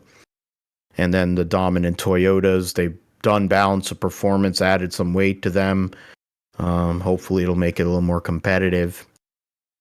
Number 7 of Mike Conway, Kamui Kobayashi, and Jose Maria Lopez. And then the 8 of Sebastian Buemi, Brendan Hartley, and Ryo Hirakawa. And I figure the win is going to come from one of those 2 cars. The Joda Sport team, the Hertz team Joda Sport Porsche, the customer car with Antonio Felix da Costa, Will Stevens, and Ye Yafei. That'll be a interesting car to see what they're able to do. The 2 Ferraris, of course, Antonio Fuoco, Miguel Molina, and Nicholas Nielsen, and number 50, 51, Alessandro Perguidi, James Colato, and Antonio Giovinazzi. The 75 Porsche, as I mentioned, Felipe Nasr, Matthew Jaminet, and Nick Tandy. Nick Tandy has won this race as well, overall. The 2 Peugeots, Paul di Resta, Mikkel Jensen, and John-Eric Verne in the 93. And then the 94 of Loic Duval, American Gustavo Menezes, and Nico Muller. The Action Express number 311 this week will be Pippo Durrani, Alexander Sims, and Jack Aitken. And then the Glickenhaus cars, Romain Dumas, Olivier Pla, and Ryan Briscoe in the regular 708. The 709, Frank Malieu, Nathaniel Berthon, and Esteban Gutierrez, rounding out the prototype, the hypercar field. Very deep field, to say the least. 24 LMP2 cars, all Oricas, Orca Gibson powered cars. 1, 2, 3, 4, 5, 6, 7, 8, 9 in the Pro-Am category within that field. Prema has Juan Manuel Correa in the number 9 car. Ben Fiscal, good sim racer. Trying to look through here. Tower Motorsports in the number 13 with John Ferrano, Ricky Taylor, and Rene Rast. Nielsen Racing with American Rodrigo Salas, I don't know. Ben Hanley as well. United Autosport, Philip Hansen, Philippe Albuquerque in the 22, in the 23, Josh Pearson, Tom Blomqvist, and Oliver Jarvis. Joda's 28. LMP2 is David Heinmeier Hansen, Oliver Rasmussen, and Pietro Fittipaldi. Neil Yanni driving for the Duquesne team. Sean Golale, Team WRT, Ferdinand Hamsberg, and Robin Frines. Inter-Europol competition number 32 with Mark Kwame, the American, and Jan Magnussen. The Alpine number 35, Andre Negrão, Ollie Caldwell, and Memo Rojas, former Grand Am champion with Hi to My Family at Home. Matthew Vaxivière, Charles Mielcy, and Julien Canal, all French, line up in the 36 for Alpine. Nicolas Lapierre in the number 37. Trying to go through here. Guido van der Garde in the number 39 with Patrick Pilet. Rui Andrade in the number 41 with Louis Delatraz and Robert Kubica. That'll be a car to look at for the what do you call class win. And the Algarve Pro Racing team with George Kurtz, the guy who runs CrowdStrike, James Allen and Colin Brown coming over to race. So that'll be an interesting Pro-Am car. And Simon Pagenaud is actually racing, and I didn't know he was running this race, and he's running the number 47. So we'll see what happens with him. The WEC Prema, or number 63, Dorian Pin, Danny Kvyat, and Mirko Bertolotti. And then Job Van Waitert in the number 65 for Olivier Panis' team. Ben Barnicoat in the AF Corsa number 80 with Norman Nato, the Formula E driver. Yet Racing Team Turkey 923 Dries Vanthoor. Okay. Then in the GT-AMs, there's 21 cars. Last time they're going to have the GT-AM category at this race. The Proton competition 16. Familiar names: Ryan Hardwick, Zachary Robichon, and Jan Halen. They run, of course, here in the US in the IMSA series with Wright Motorsports.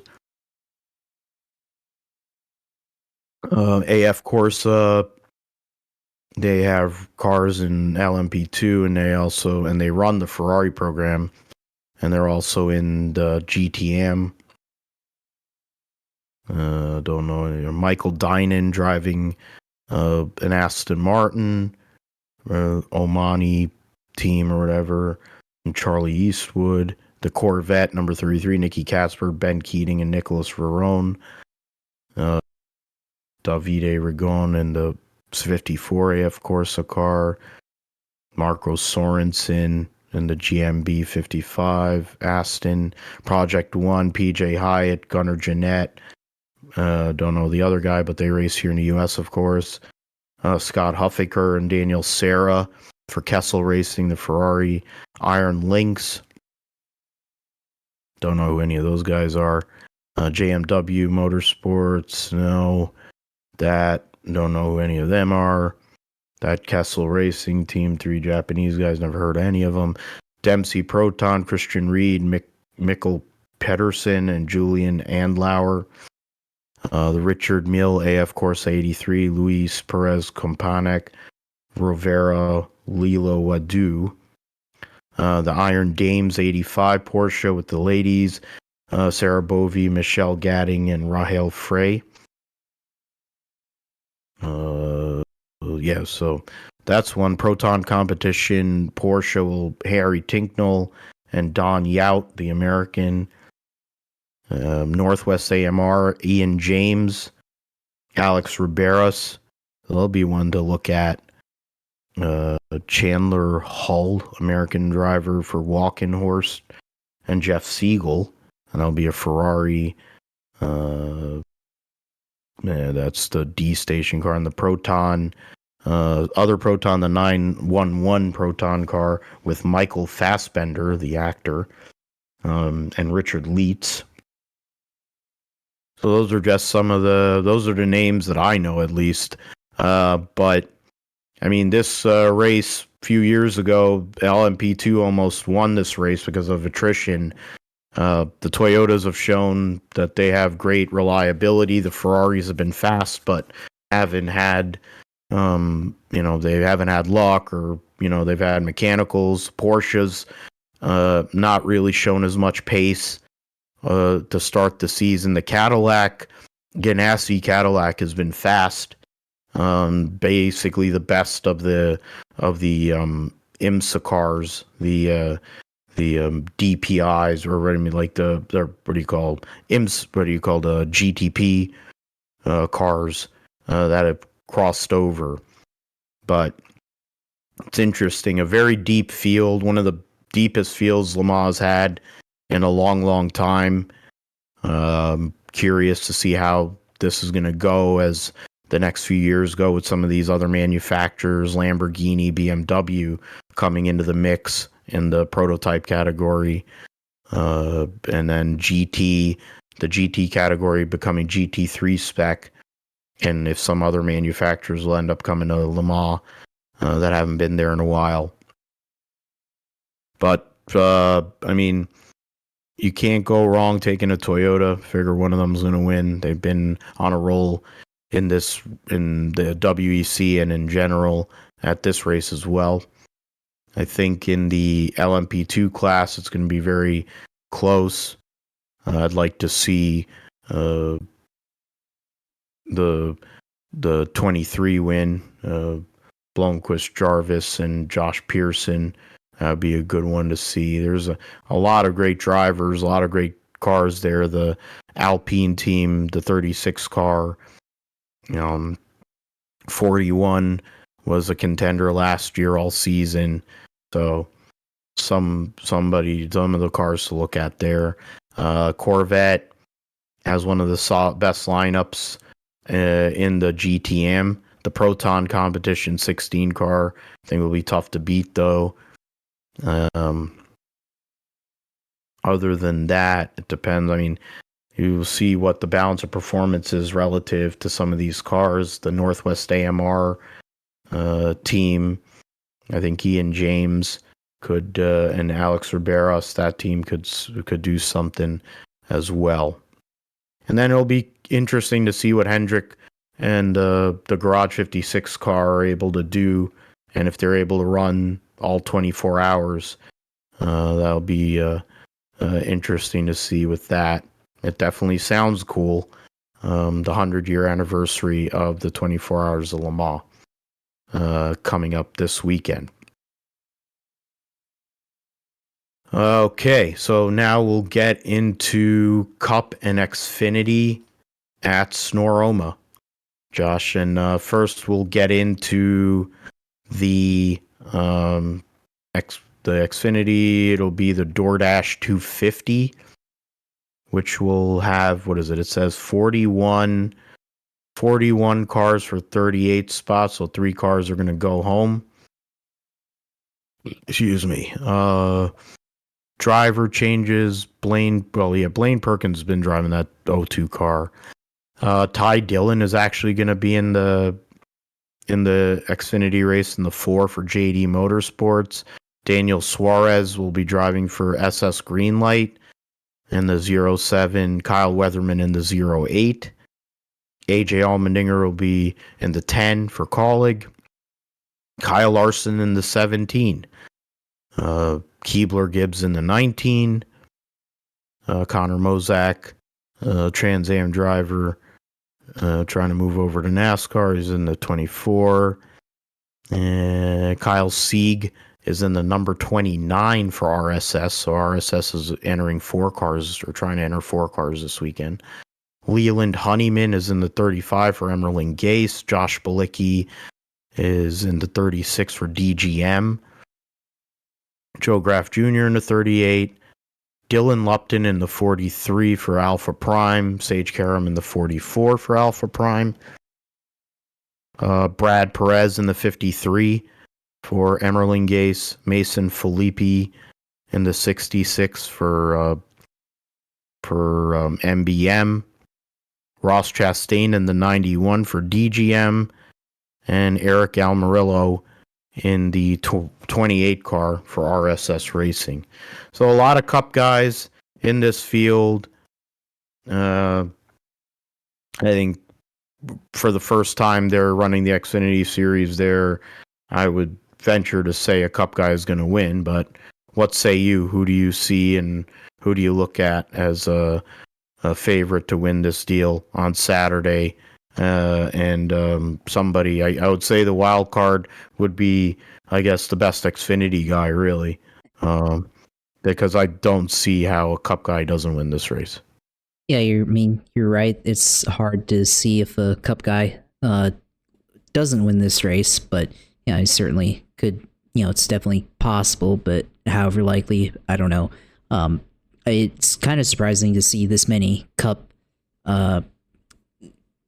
level of Cup people in this field right now, of course. But to me, I mean, I'm gonna go with AJ Allmendinger here.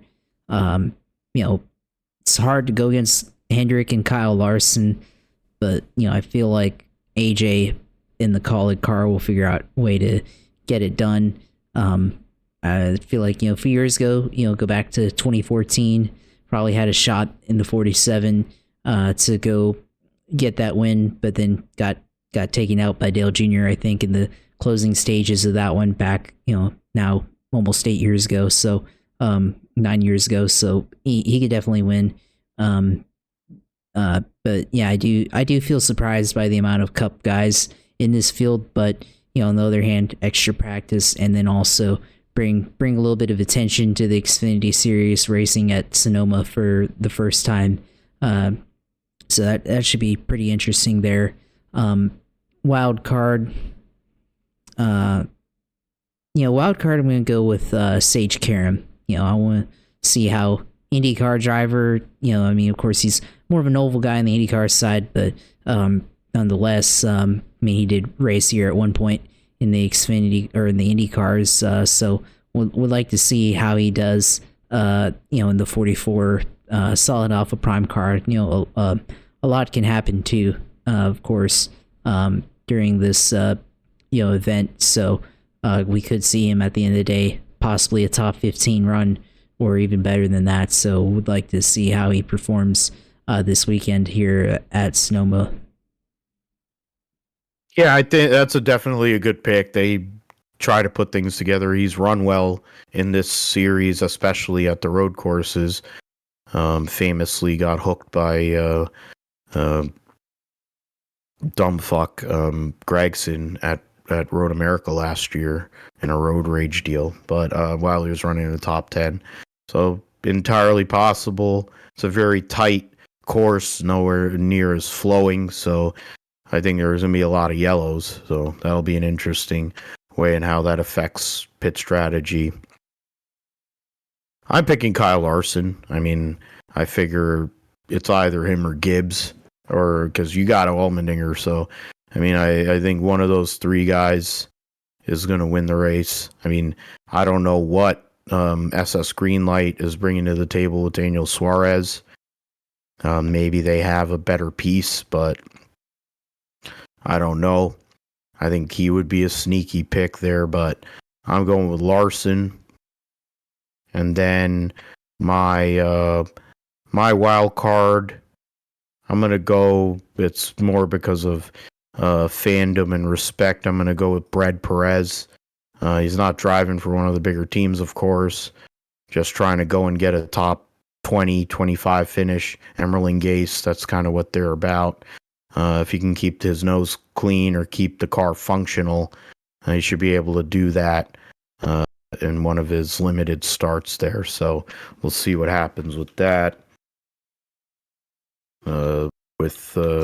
And then also, of course, qualifying is going to be a thing in itself because you have to beat however many cars to make the show, and you have these cup drivers in these Xfinity teams, so that'll make it a little more difficult to make the race. The Cup Series race, the Toyota Save Mart 350, only 36 for 36. No major dramas there. The driver changes for this week. Corey LaJoie back in the 7. Chase Elliott back in the 9. The 15 will be Andy Lally. The 51 is going to be Todd Gilliland. Zane Smith is actually going to be in the 38 this weekend for one of his limited races. And Balicki is in the 78. Chastain will have Kubota on his Chevy. Cindric has America's tire instead of, I guess, Discount Tire. Brett's Tree for Bald Spot. Mobile One for Kevin Harvick. Valvoline will be on the Kyle Larson car, so that'll be different. King's Hawaiian for Brad Keselowski. Schutler Systems, Corey LaJoie. McLaren Custom Grills for Kyle Busch, one with that scheme at Talladega. Sport Clips for Hamlin. Menards and Moen Faucets for Ryan Blaney. Ford Performance Racing School for Chase Briscoe. Camping World will be on the car for Andy Lally and Rick Ware Racing there. Allmendinger running both races with whatever Gabriel Glass, whatever that is. 5th, 3rd for Chris Buescher. Regular sponsor for Martin Truex. Ream for Chris Bell. Dex Imaging again for 21 for Harrison Burton. Auto Trader for Joey Logano. DoorDash for Bubba. The Raptor Tough for William Byron. Circle for Justin Haley. Loves Travel stops back on the car after FR8 was on last week for McDowell. Well Care for Zane Smith. Autodesk for Ryan Preece. Usual no sponsors for Gagson and Eric Jones. The Beast Unleashed will be back on the 45 for Tyler Reddick. O. Richard with Kroger and Cottonelle. Ally Pride, so a lot of people are going to get really mad about that. Todd Gilliland will be in the Serial 1 e-bikes 51. He ran that sponsorship this past weekend at Gateway in the 38. Keebler Gibbs, regular sponsor. No sponsor listed for the 77 or 78. And Freeway Insurance for Trackhouse Racing and the defending race winner, Daniel Suarez. Okay. So this one, I mean, there hasn't been as much parity in the Cup Series. You mentioned that earlier, Josh, but the road courses do open up. There's windows for certain drivers. Just going back towards earlier this season, going to when they ran at Coda, the only other road course they've run so far this year.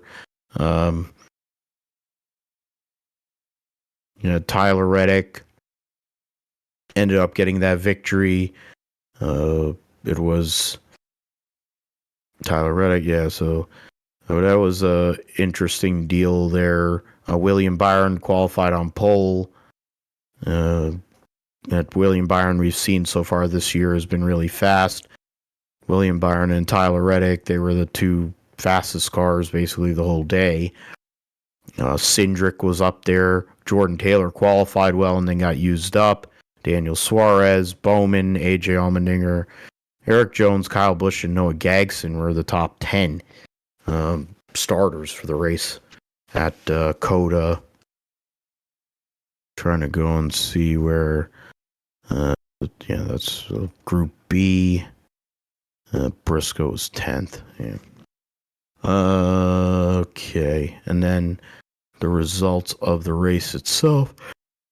Oh yeah, Jensen Button was in the race too. Forgot about that. Yeah. Keebler Gibbs finished up in the top 10 along with Todd Gilliland. Corey LaJoie actually had a decent run. Yeah, so I mean, it was an interesting race at COTA in terms of, I mean, the battle was really between William Byron and Tyler Reddick. They made the 45 team made a mistake pitting, but somehow or another recovered because of sheer pace. We go and use that, and some of the guys that were over there to go and make picks for this weekend's race. I'm going to pick Gumby to win at Sonoma, the known road racer. He hasn't won since winning the Daytona 500. It's an opportunity race for him. I mean, there's going to be a lot of opportunity races here coming up in these next few weeks, of course, because of the amount of road courses that are going to be on the schedule. You'll take a week off, then you're going to have Chicago Street Course, you're going to have Indy Road Course, Watkins Glen. So 4 road courses coming up here in this next couple of months. And those are opportunity races. I was debating with AJ Allmendinger, but I'm going to go with Gumby Cindric as my pick to win. My wild card pick is, well, it has to be somebody outside of the top 16 anyway. I'm gonna go with Keebler. He's a good road racer. He seems to find his way up front in these races. He's going to get the extra time, of course, in the Xfinity car. And, I mean, it's first time running Sonoma in any car, but I don't think he ran the West Series there or whatever. But I think they get good cars there at Gibbs. He seems to find his way up front in the road courses. So those are my choices. How about you, Josh? What are you thinking for the Cup Series at Sonoma? I'm going to go with Tyler Reddick here, based on what we saw back at COTA and what Tyler Reddick has been able to do on the road courses this past, 2022, 2023 season. I'm going to go with Reddick here. I think they've got a really strong chance to win this race. It's a little bit more technical. Sonoma is a little bit more technical, but it's another, it's just as technical, if not more, than COTA. So I think it definitely fits into Tyler Reddick's skill set here. For my wild card, I will go with Andy Lally in the number 15. He's always been a solid road racer throughout his career, and I mean, of course, he is a road racer, not just a solid one. So Yeah. He's been solid in his appearances, I think, in Cup. So the 15, of course, they're it's a little bit different, especially with a road guy behind the wheels. So I think they definitely can be competitive. I felt like they did a good job with Jensen Button back in the spring at COTA. So definitely there's a chance there for him, to do something, get a top 15 or a top 20 run in that car. And we've definitely seen them be competitive somewhat on a fairly basis, relative to what they've been in the past. So definitely think they have a shot here to get a good finish here this weekend. Yep, so we'll see what happens with that. I mean, Andy Lally, solid pick. They've been better since with this new car. Joey Hand drove for them last year and had some good results of running all them road courses for Rick Ware. So Andy Lally has sponsorship from Camping World and Marcus Lemonis for those 5 races. So it's probably the best deal he's had to drive one of these in one of these NASCAR races. So we'll see what happens with him and how he does here in the next few with the 5 races he's going to get in that 15 car. All right, so lead into your turn now, Josh. Let us know what's going on in the world of iRacing and sim racing, and where other gaming going on. What's going on with that, and where are you racing here this coming week? Of course, I mean, we talked about paybacks the last couple of weeks here, and I actually got paid back. I think this past weekend here on iRacing, or past week, I was racing GR86 series at Tsukuba Circuit on iRacing, and I think, well, I can't say for sure if it's a payback, but I definitely got right rear hooked at this track by a lapped car. I was trying to pass him on the outside, and I kind of doored him coming off a hairpin corner, and then just immediately, well, not a right rear hook, but a left rear hook. So I still got, spun out intentionally. And the reason why I'm saying I'm not sure if it's intentional or a payback or not is because I think earlier in the race, going into the first turn, I may have overdrove it and braked pretty late, or the guy braked hard in front of me, and I wasn't expecting that, and just completely ran over this guy. So I didn't save the replay, so I can't say for sure it was a payback, but like I didn't realize it at first, because I thought like I just got hooked, like nothing, and then I looked at the replay and it's like, wow, that was, just looking at the steering wheel input, just turned guy just turned completely to the right, and I was beside him and just hooked me. So never had that happen before in iRacing, but yeah, it's definitely an experience there for sure, and everything. But I still think managed to come back and finish solidly, I think, of that race, or did I quit? I can't remember, but it was definitely an experience there. Then later on, racing the Indy cars at Auto Club, I was in the lead and got just flat out ran over by somebody. Like, I guess he had a run coming off of turn 2, and just didn't. And he was behind me, and I was in the bottom lane, and just I guess didn't let off, or he was trying to cross over and go onto the outside, but just completely jacked me up in the rear and spun me out there, and everything. And then this guy actually ended up like spinning out into the outside wall. So after making that contact, so just immediately ended himself there, and keyed the radio actually. And I was like Tony Stewart that one year he was pissed off at Joey Logano and had that interaction with Steve Burns. So immediately like that. So I should have streamed that one, especially since I think I started on pole, but I was just running on my own right there, and just never experienced just like getting flat out taken out like that in an Indy car. Just not something I've normally mean that you might get like going to the corner, like you get knocked out of the way, or like you cut in front of somebody and they spin you out just running the back. But I've just coming off of a turn onto a straightaway in the Indy car, like just like flat out ran over. I've never had that happen before, and everything. But I only spun out. I didn't hit anything, so I continued on.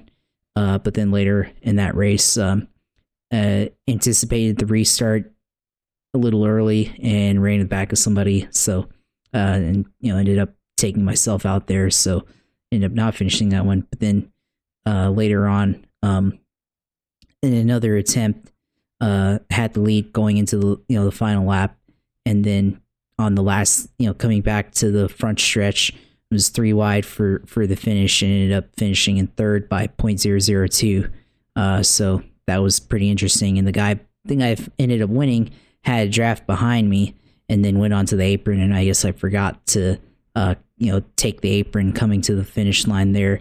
And everything. I was worried about the guy beside me getting enough of a run to finish ahead of me, which he did, but he didn't win the race. The guy just went and took advantage of the apron. So that was pretty interesting there. and yeah, and then had another one where I was in the lead with 2 to go and just did not have enough tire and ended up spinning out on my own, getting loose off of turn 2 and spinning out. So ended up there. But there's a lot of good racing there at Auto Club on the IndyCar. Always one of my favorite tracks to run on the IndyCar. And then also did a little bit of racing in the BMW GT4 car in Spa, and had a couple of good passes there where I ran. I was, I think, running for like 7th place and 8th place, and managed to send it in there. In one of, I have to look at the layout, but I managed to, on a heavy braking zone at Spa, managed to send it in there in one of the corners and pass the guy. And then the guy keyed the radio and said, "Hey, good pass." And I was like, "Yeah." Just had to lick a stamp and send it.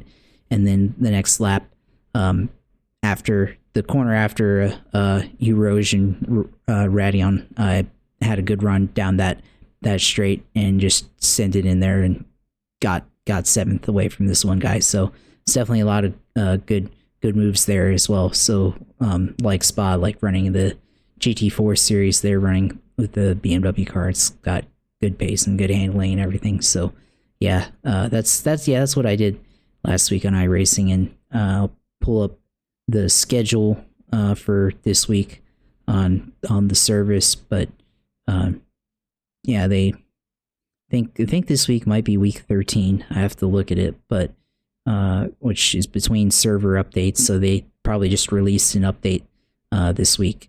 So I have to look at that. So season 3 is just around the corner. Downtime scheduled for June 6th at 0800, so 8 a.m. EDE, 12 UTC. So that's when the next season update will drop. And yeah, so it's week 13. So this week is like that fun week when, you know, nothing counts and everything. So should be fun. Should be interesting. Let's see here, NASCAR. I think iRacing Class B and C at Sonoma, which should be interesting.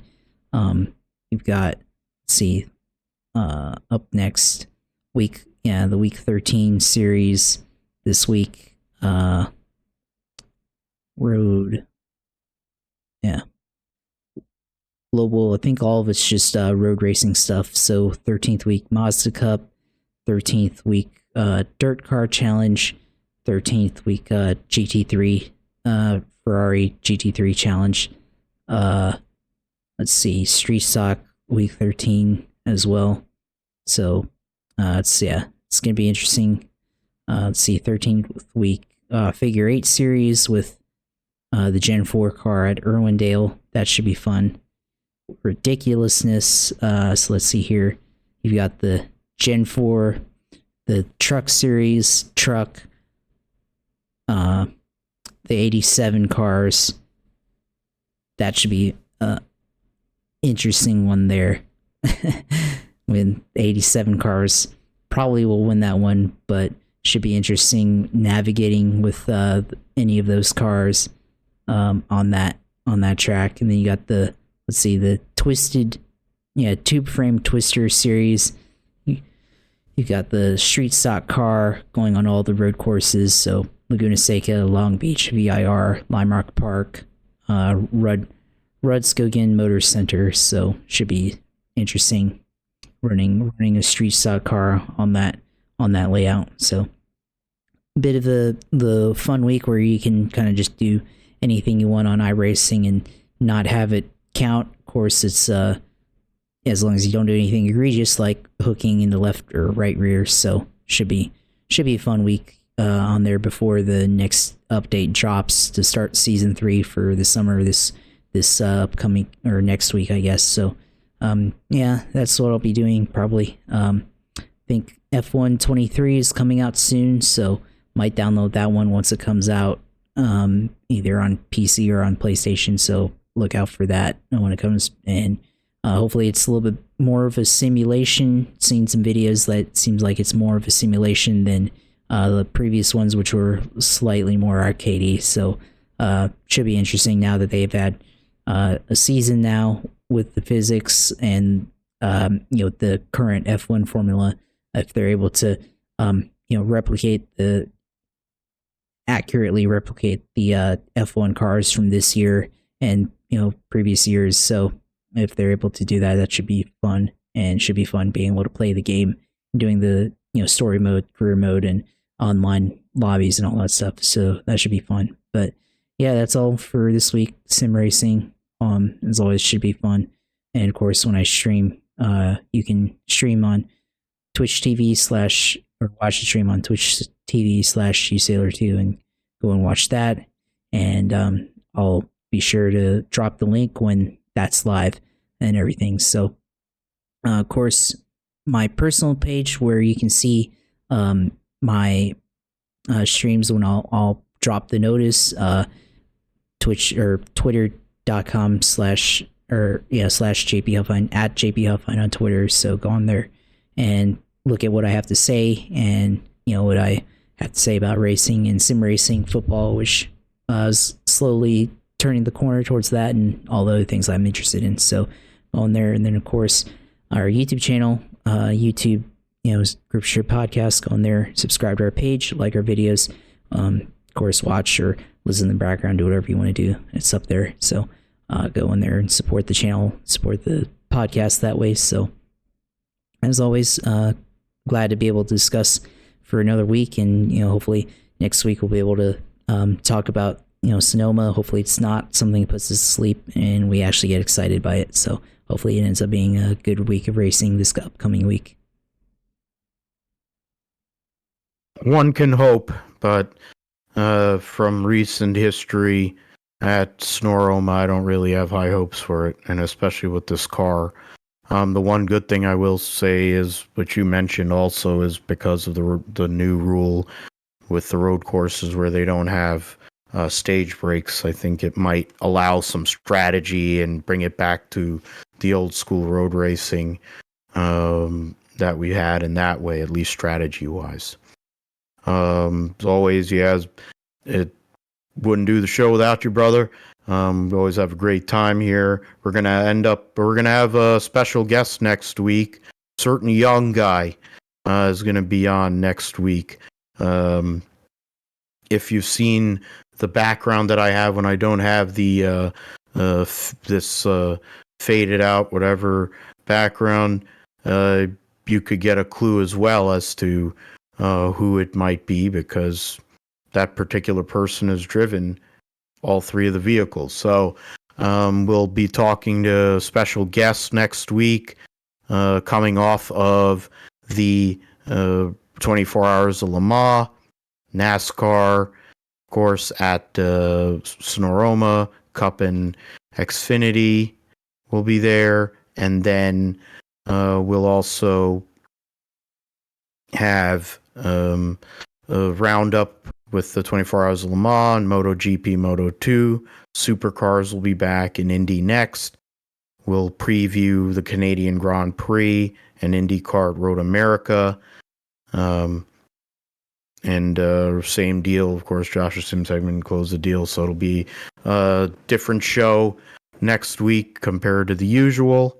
You can find 28 on Twitter. You can find us at GripStripPod on Twitter, and YouTube page is the GripStrip Podcast YouTube page where Josh posts the video feeds for our show. You can find our show on Podbean, where it's our host site, philipgmatthew.com. Basically, if you listen to podcasts, basically anywhere you can listen to podcasts, you can find the GripStrip Podcast. So we will be back next week for episode 173 of the GripStrip Podcast. And for Josh, I'm Phil. Take care, God bless, and goodbye.